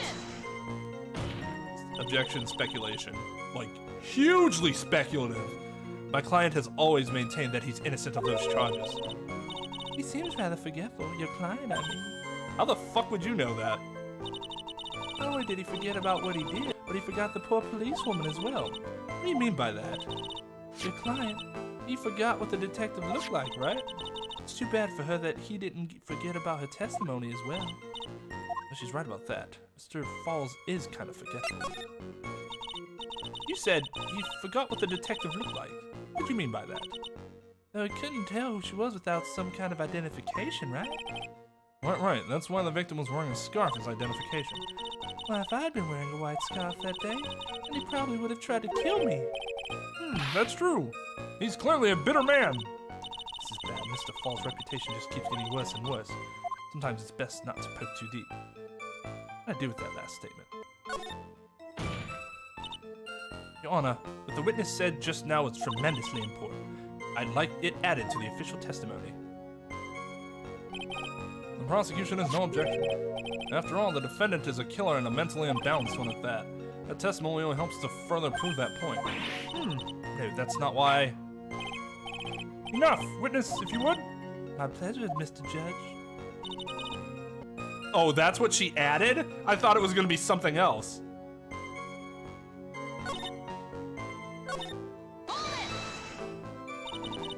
What do you mean by lucky?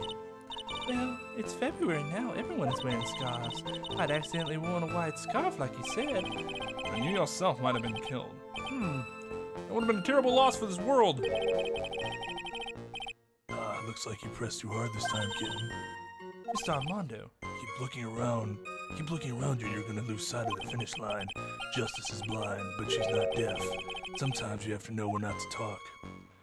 Although it doesn't seem like it actually has any bearing on the outcome. You knew about that incident, but weren't you out of the country until the year before last? Well, I saw a report about the escaped convict on the news. An in-depth report about his whole history. You were living abroad 5 years ago, is that right? Yes. Can't let her get away with these lies. Listen to me, she's neck deep in this whole thing. Somehow, you're just going to have to get her to show the court her true self.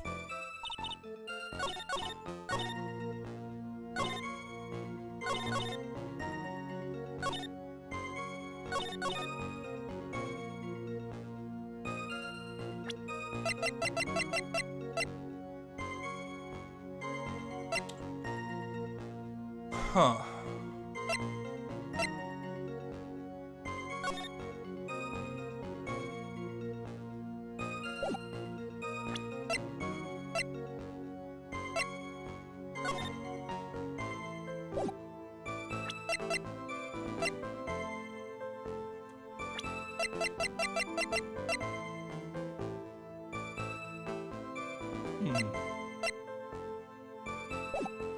I'm kind of at a loss here. I mean, we know she's lying. I mean, it's kind of blue, I guess? Objection! Huh. Witness, I want you to look at this photo you took. It's hard to see in the photo, but look at the scarf the victim wore as identification. You were talking about this scarf right here, eh? Yes, that's it. The scarf the policewoman was wearing. I've got her now, just don't mess up. That's strange. No testimony stated the following. I guess I'm lucky I wasn't wearing a white scarf. White? This is the scarf you identified as belonging to the victim. But it certainly doesn't look white to me. Oh! Well, it was foggy that day and it was raining as well. It's not surprising that she mistook it for white. Sorry, but not this time. The witness just confirmed that this was the victim's scarf. Yes, but what's the significance? It's true that the scarf doesn't look white, but... There's only one explanation for this mix-up. The reason why this witness thought the scarf was white is... Wait.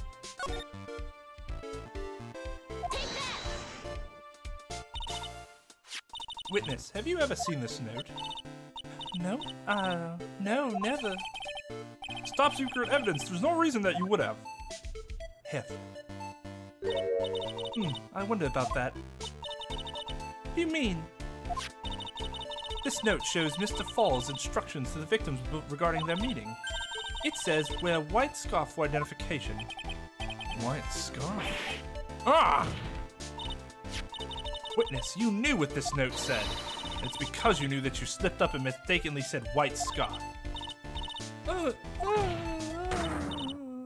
Well, Miss Foster? No! She does that a lot. Order! Mr. Edgeworth, I'm waiting for an explanation. I'm quite sure this note wasn't leaked to the public. I fucking did Mia there or whatever. And yet, this witness knew exactly what the note said. At the time of the murder, the number of people that knew were quite limited.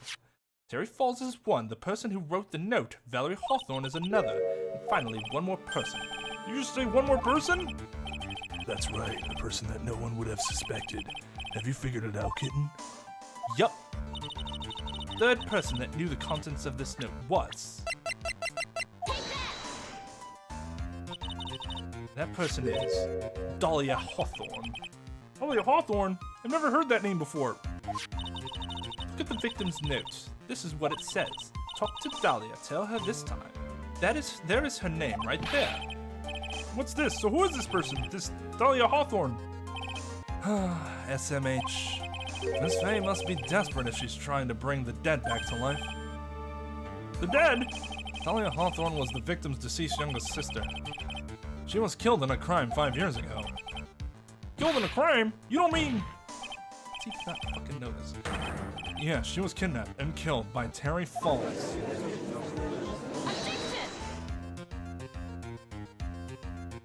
You said she was killed. Was she really? What are you implying? Of course, people thought she had died 5 years ago when she fell off a dusky bridge and was lost in the Eagle River.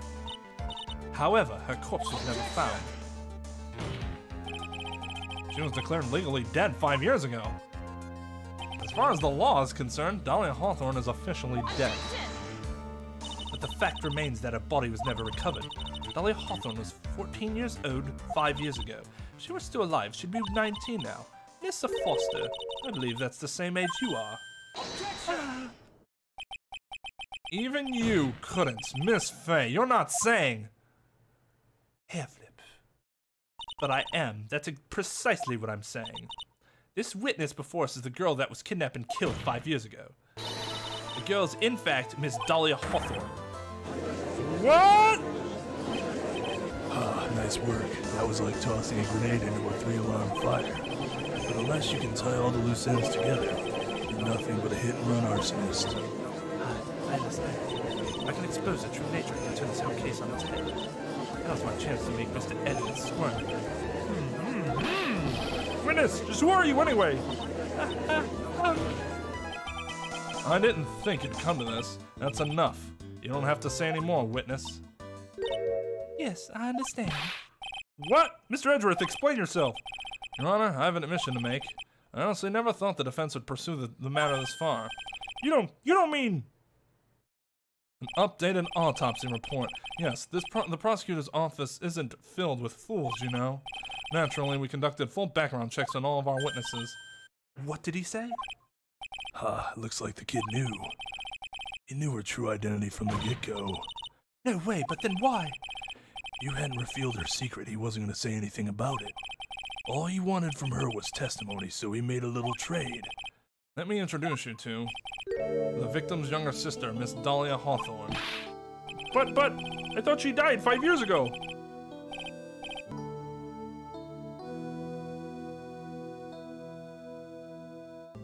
The judge isn't gonna be like, oh, you know what? I probably shouldn't listen to a goddamn word you say, because you were literally just lying to the court about your complete identity. She's worthless as a witness in, like, actually trying to prove that he did what he did. And if I'm the judge, Edgeworth gets sanctioned at the very least. He could be suspended for a stunt like that. Bad faith prosecution. God, that is... Doesn't matter. This case, all right, we're done. We're done. No, this case is done. We're done. We don't have to do any more. Nothing else that we have to do. Mr. Edgeworth has properly fucked himself. The entire timeline of the Phoenix Wright games just took a huge turn because he was suspended and probably fired from the prosecutor's office, so Phoenix never actually had a chance to go against him in court. We thought so as well, but well, as you can see. Why? Why did she hide her identity for 5 years? That has nothing to do with the current case. She was merely an accidental witness to a crime. That's not true. Nothing he's saying is true right now. It's material to the case. We're talking about motive here. Accidental? I don't believe that for a minute. For the last 5 years, she's been playing the role of victim. And now we find her acting suspiciously at the scene of another murder that just happens to involve her sister and her former boyfriend.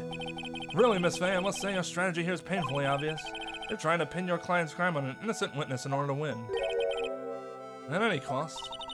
How dare you? Please, let us take a moment to think. 5 years ago, this girl was kidnapped and nearly killed. And even worse than that, 5 years later, Valerie Hawthorne lost something much more precious, her big sister. Miss Faye must be insane to even suggest that she murdered her. What? I'm inclined to agree with the prosecution's logic. As fucking bullshit as it is. The only thing that makes any sense is him saying, why would she kill her sister? Well, then we have to prove motive. But everything else he says is a complete crock of shit. They're terrible arguments. They are actually terrible arguments. Mia just isn't reacting to them properly. Miss Faye, do you have any evidence to back up your assertion? What possible reason would this witness have for killing her beloved sister? Well, you see, thought I was winning, but somehow he's turned it around on me. Ha!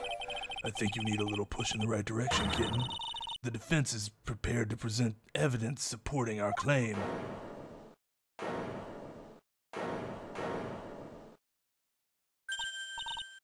That wasn't me. It was this guy, the crazy coffee addict. I think we've heard enough empty threats from you, old man. Ha! What makes you think they're empty, boy? He dropped the boy on him. Because your protege looks like she's sweating bullets.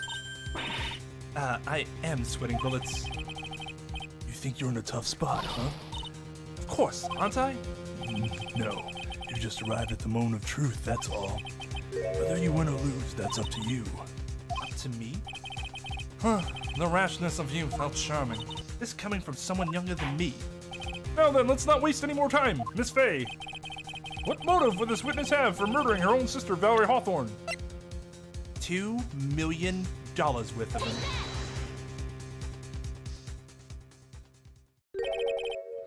What is this? Is this the defense's idea of a joke?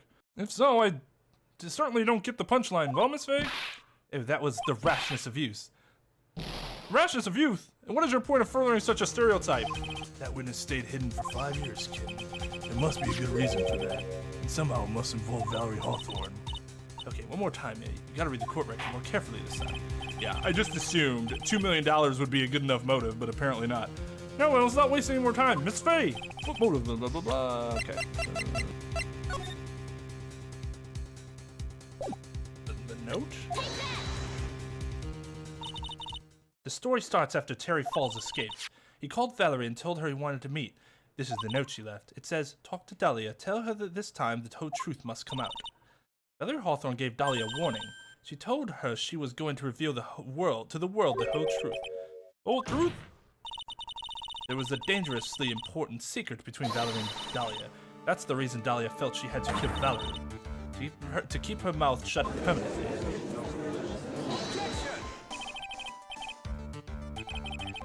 A terrific I thought it said a traffic story. A terrific story, Miss Faye. If you like fiction, that is. Enlighten the court, Miss Faye. What was this secret that was so important? Where's your evidence? Dahlia and Valerie Hawthorne and Terry Falls. There's only one important secret that connects them all. Oh yes, I know the secret. Your Honor, the defense would like to request further testimony. What testimony? Regarding the kidnapping 5 years ago, we believe it will explain a lot of things, such as the nature of the important secret behind the Hawthorne sisters. Yeah, the way the game did actually make sense, that you present the note first, and then we present the diamond later. Very well. I'll grant your request for further testimony. I know it'll be painful for you, but can you enlighten us once more, my little Mabel Leaf? Oh. That made me physically retch.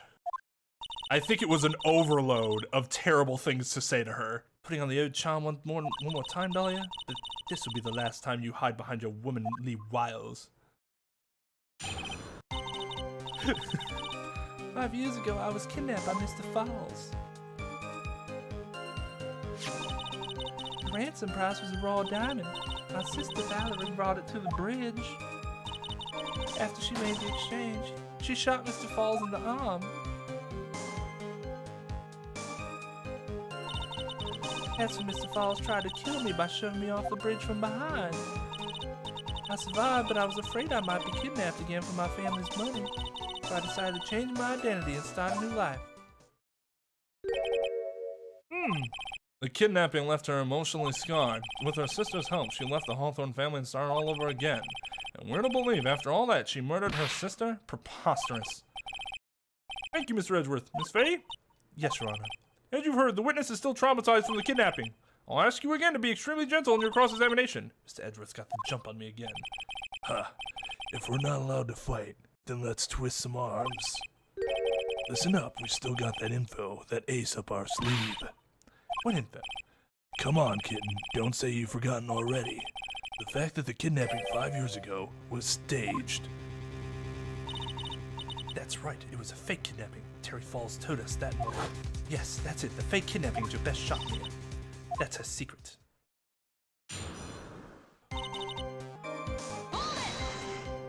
I'd like to hear more about what happened right at that moment. Oh, when Mr. Falls was shot in the right arm, he let go of me. I was dazed. I turned to try to run away, but Mr. Falls turned to grab me as well. As I ran past, he and I locked eyes for a second. He gave me a large, bloodthirsty grin.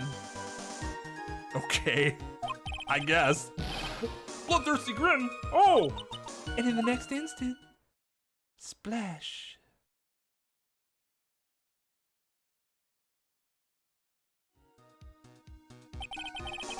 I advise the court to remember that the river is 18 feet deep and incredibly swift. I was a strong swimmer, and I was knocked out. When I came to, I'd been carried away by the river to a strange place.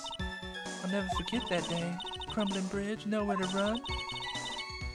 Then just one little shove from behind, that was it. Before my sister could catch me, I fell into the river. Shot in the right arm. But he was holding a knife with the right arm. He was holding her with his left arm. The problem is we can't present that photo. So what do we present then? Yeah, I don't know how she could have, like, she's right there. I mean, I guess she technically runs behind, but she's already kind of, she's on the side of him. So if he let go and she runs behind, if she got pushed off from behind, she wouldn't have fell in the river.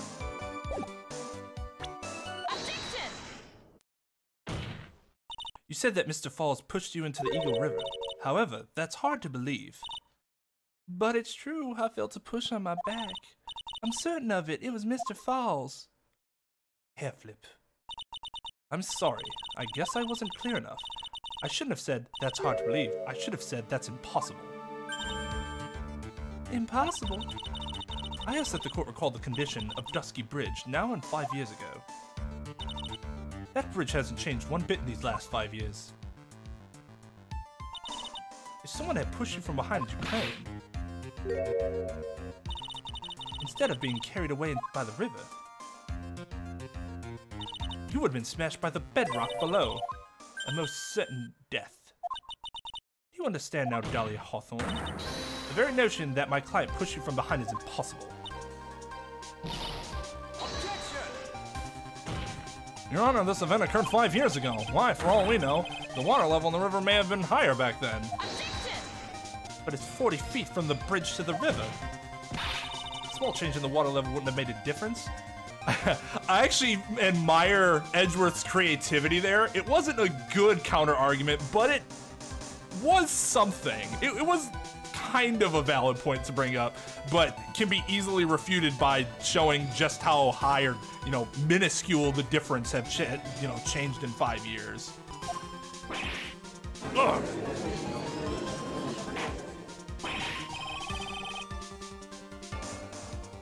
You're right. The events occurred just as the witnesses testified. The defendant couldn't have pushed the witness into the river. Young lady, what is the meaning of this? You see, Just a moment, Your Honor. It's true that the witness testified that the defendant pushed her back into the river. However, she never stated that she fell from the back end of the bridge. What do you mean? After being shot in the arm, it's plausible that Mr. Falls panicked. Therefore, he could have unwittingly pushed her off the side of the bridge. But then she's not getting pushed in the back, right? That's true, she would have fallen into the river. Well, Miss Hawthorne, is Mr. Edgeworth's explanation correct? Now that you mention it, I do remember now. How convenient of me. When I fell off the bridge, my skirt got caught on one of the bridge's side wires. You can't be serious. Order! Order in the court! SMH. It seems Miss Faye's assault has finally reached its conclusion. Not now, Mia. This is no time to retreat. Fortunately for you, this is just assault of Miss Faye's assault. Probably shouldn't have called it that. What? I believe your reasoning went something like this, Mr. Edgeworth. With being shot in the arm, it's plausible that Mr. Falls panicked. Therefore, he could have unwittingly pushed her off the side of the bridge. However, once again, I'm forced to say that's impossible. Ridiculous. What's so impossible about it? Because your flawed logic contradicts the court record. Oh, because the thing is so high. She would have had to she would have gotten to have pushed like through it.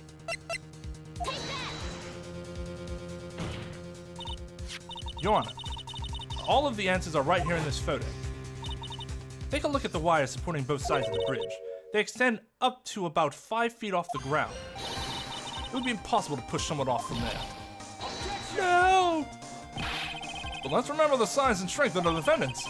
Wires like that wouldn't be a problem for him. He could have easily picked up a 14-year-old girl and thrown her over. Ah, but then he's picking her up, not pushing.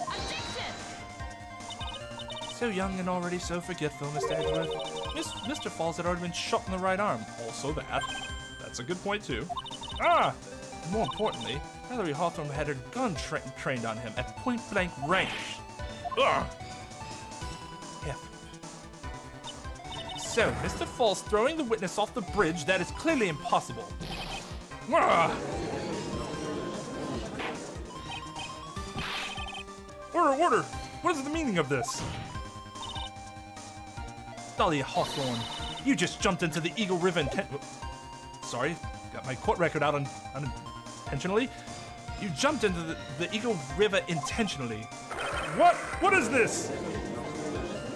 Yay! Indeed, what do you mean by such a ridiculous remark? Yes, it's ridiculous. My sister was there to help me. She had a gun and handcuffs. She could have saved me. Jumping into a raging river like that would have been suicide. Perhaps, but still, that's exactly what you did. You're probably confident that you could handle the swift current. But even more so, the witness had a much more compelling reason for jumping into the river. Oh, then what was it? What was so important that she'd want to jump into the river? The witness is still alive. This fact alone explains everything. This is why she risked her life by jumping into the river, to the rapids of the Eagle River. I would have risked my life too for $2 million of that because I know I'm a good swimmer. 5 years ago, something else disappeared along with Dahlia that day. The item that Valerie brought up the mountain with her, the $2 million diamond. Ah! No, it can't be. Yes, Dahlia had it all planned from the beginning. $2 million, she was going to keep it all for herself. She forced Mr. Falls to help her fake the kidnapping.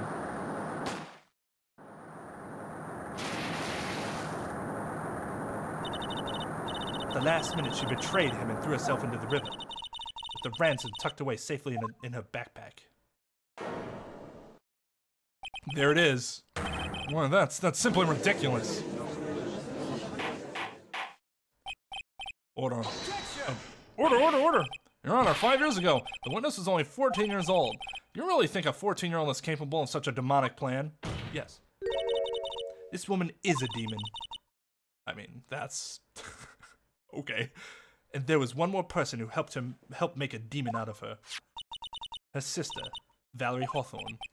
You mean the victim was involved in the kidnapping plot as well? But she was a detective then. You're saying she participated in her sister's kidnapping? Precisely. I'm sure that it weighed heavily on her conscience for the past 5 years. This is the sole reason behind the victim's murder. What do you mean by that? On the day of the murder, after receiving the phone call from Mr. Falls, Valerie called her sister Dahlia, and then she told her what she was planning to do. Planning to do? She was going to tell the whole truth, as she wrote in her note. That is what sealed Valerie Hawthorne's fate. That is when you hatched your demonic plan to kill two birds with one stone. Plan that would ensure neither of your accomplices to the kidnapping would talk. And that is why you killed your sister Valerie Hawthorne.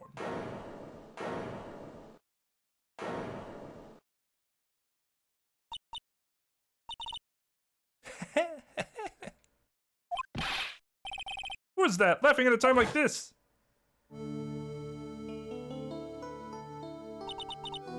Forgive me, it's just hilarious. Witness, is that you? You amuse me, woman. Miss Mia Fey. You can certainly weave an exciting tale.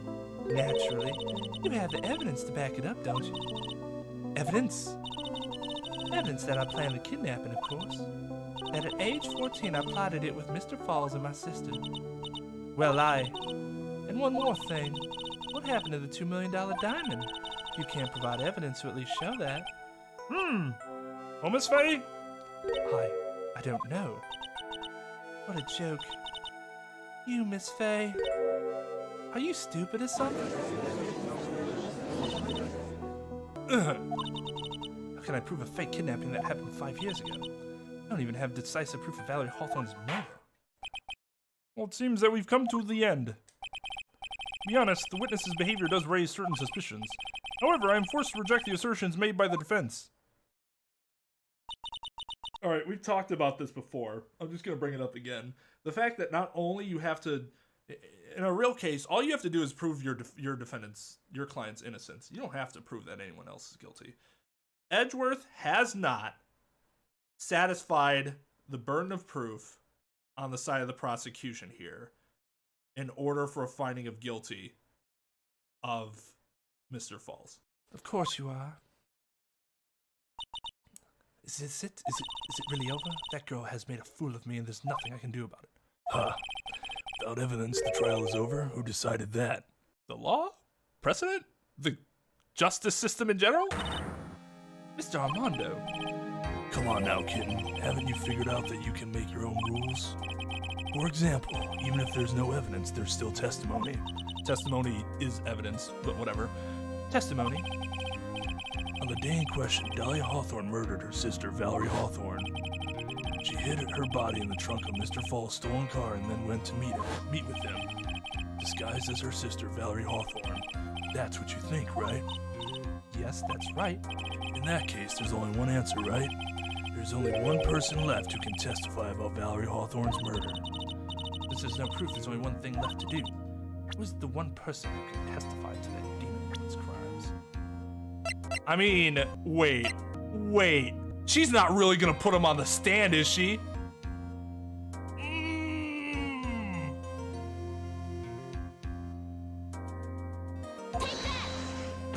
Your Honor, the defense wishes to call a new witness. New witness? Yes, we would like to hear the testimony of Terry Falls. The defendant? Oh my god! The defendant testifying like it never happens. Jesus Christ, Edward. There's only one person that can shed any further light on the situation. Only one person that knows what Dahlia's role in the kidnapping was. Only one person that can say whether the person in the photo is Valerie Hawthorne, or whether it was in fact her younger sister Dahlia disguised as her. There's only one person who can solve this riddle once and for all, and that person is Terry Falls. Well, Mr. Edgeworth, what is your take on this? Let him fucking testify. He's gonna make a fool out of himself. SMH. Why not? The prosecution has no objection. Very well. Bailiff, bring the defendant to the witness stand. This is my last chance, Mr. Falls. My last chance to establish Dahlia's guilt. You're all I have left. Help me, Terry Falls. You're my only hope. Defendant, you've heard everything that's been said up to this point, yes? I don't believe it. No way. Dahlia died 5 years ago. Valerie betrayed me. Mr. Falls, I don't know what she said to you 5 years ago, but one thing is clear. You really need to stop chewing on your bowling, that steel ball that you're holding while sitting in the witness stand trying to testify. Dahlia is very much alive, and you were used for $2 million. That's not True. Mr. Falls, there's only one question I want the answer to. 2 days ago on Dusky Bridge, who do you meet? Was it Valerie Hawthorne or was it Dahlia Hawthorne? Dahlia, did you betray me? 5 years ago, she promised never, ever betray each other. Terry. Dahlia! It's true! It's true, you are alive! You don't trust me anymore? That makes me sad. Fuck no, I wouldn't trust you! You made him believe that he killed you, and you were fine with that! Oh my god. Tell the truth, I believed in you. I shouldn't need to say it, you should already know. But there's one thing that I will say. My life is in your hands right now, Terry.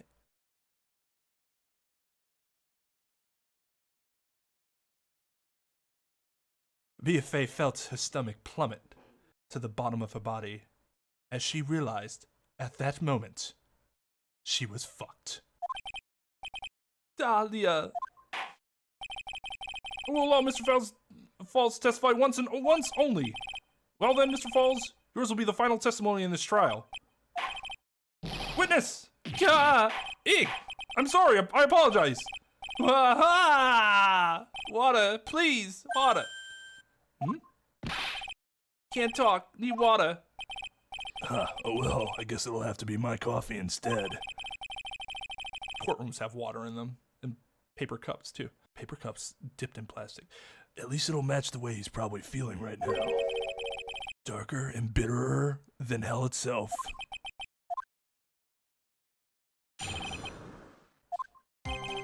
That day, 4 p.m., I stopped the car. I was in front of Bridge. She wasn't there, so I waited on Bridge. I watched my car from Bridge. I never put nobody in that car.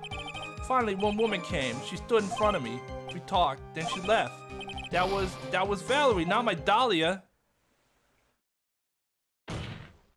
Mr. Falls, you're covering for her. Do you think she would do the same for you? You fucking simp! That's enough, Miss Faye. His last statement was a fitting way to end the final testimony of the trial. Well then, Miss Faye, please proceed with your cross-examination. And first of all, okay, I think this has happened one other time too, but I think this happened in the first case actually. Let me clarify here. If this is me as witness, she does not cross-examine. She provides direct testimony. Edgeworth cross-examines at that point. That's how it works. Is this how you want it to end, Mr. Falls? Another guilty verdict to go along with your death sentence? There's only one person who can stop it. You, kitten. I think. Okay, so he was at the front of the bridge. She stood in front of him from the other side? It's just a matter of where do I place this? Right here. So when you got to the bridge, no one had arrived, huh? So you waited on the bridge, you're sure of that? Yeah, I'm sure. You're sure, huh? Well, then I'm sure too, Mr. Falls. I'm sure that you're lying. Don't smirk about fucking shitting on your client. Huh? Oh, wah. Oh, I would love to hear your rationale on this, Miss Faye. Edgeworth's just playing it like a fiddle at this point. He knows this is all great for him. You want to know who arrived at the bridge first? Just look at this photo, it's perfectly clear. Obviously, the person that came first would be the one at the end of the bridge, right? But that's the victim at the end of the bridge. Hair flip. Precisely my point. In other words, Mr. Falls, you must have arrived at the bridge after she did. Mr. Falls, please don't get so worked up. We just want the truth. I got there around 4 o'clock, it's true. I had somewhere to go, a special place. Did you go to a special place before you went to the bridge? Yeah, it was an old temple about 15 minutes from the bridge. 5 years ago, me and Dahlia, we promised each other. We swore we wouldn't betray each other. She brought a memento to represent our love. A memento? 5 years ago, I hid it under the base of the tree there. Oh, she is an awful person. We already know she's an awful person, but I want to emphasize, she is an awful person. It's a special memory for me. This is it. This is what I want to get. This little bottle on the necklace is your memento? It's quite charming. It looks empty. Your Honor, you heard what my client said. He arrived at the scene at 4 o'clock. But he then left his car unattended and walked away. He was gone for approximately 30 minutes. Ugh. With that much time, Valerie Hawthorne could have easily hidden the body in the trunk of his car. No! Indeed, there certainly was enough time for it. Still got a chance. Mr. Falls, there's no mistaking it. Huh? Mr. Falls?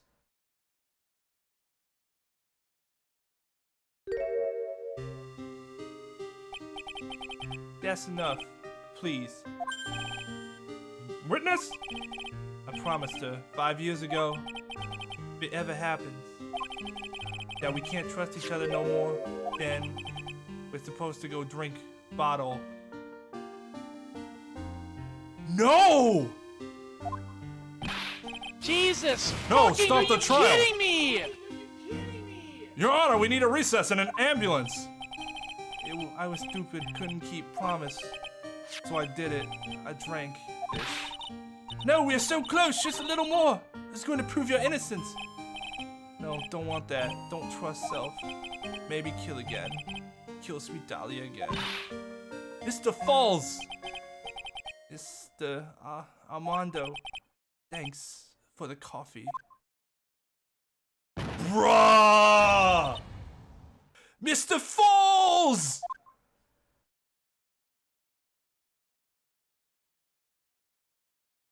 Bruh!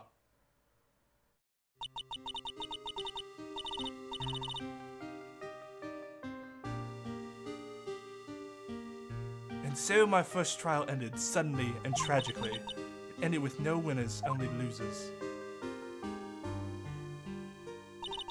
I ended up with a wound that cut so deep into my soul I thought it'd never heal. I'm sure it was the same for the young prosecutor as well. But one person.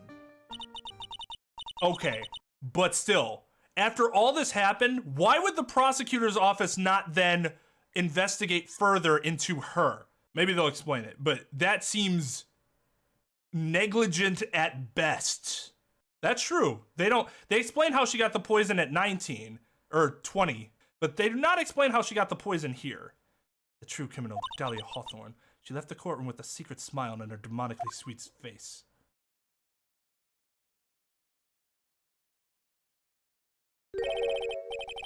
Unforgivable, that witch. Mr. Armando. We were so close to the truth. It was right there in front of us. You were just a little too soft, kitten. It's my fault. It's all my fault that Mr. Falls killed himself. Don't cry, kitten. Even though I really just shit on you, dunked all over you, nuts and face, you're going to make my coffee all salty. I knew it. I knew it wasn't cut out for this. Mia, don't you get it? You can't cry yet. Oh shit. The only time a lawyer can cry is when it's all over. Mr. Armando.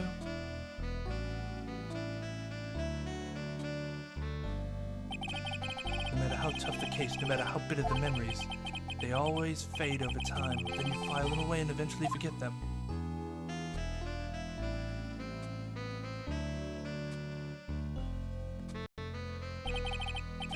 One year later, in this very courthouse, I myself got wrapped up in that case.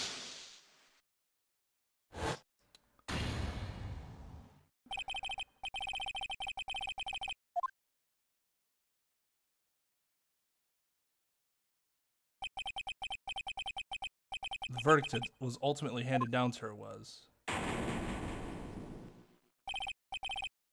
guilty, of course. Naturally, when the verdict was read, she had a perfect angelic smile on her face.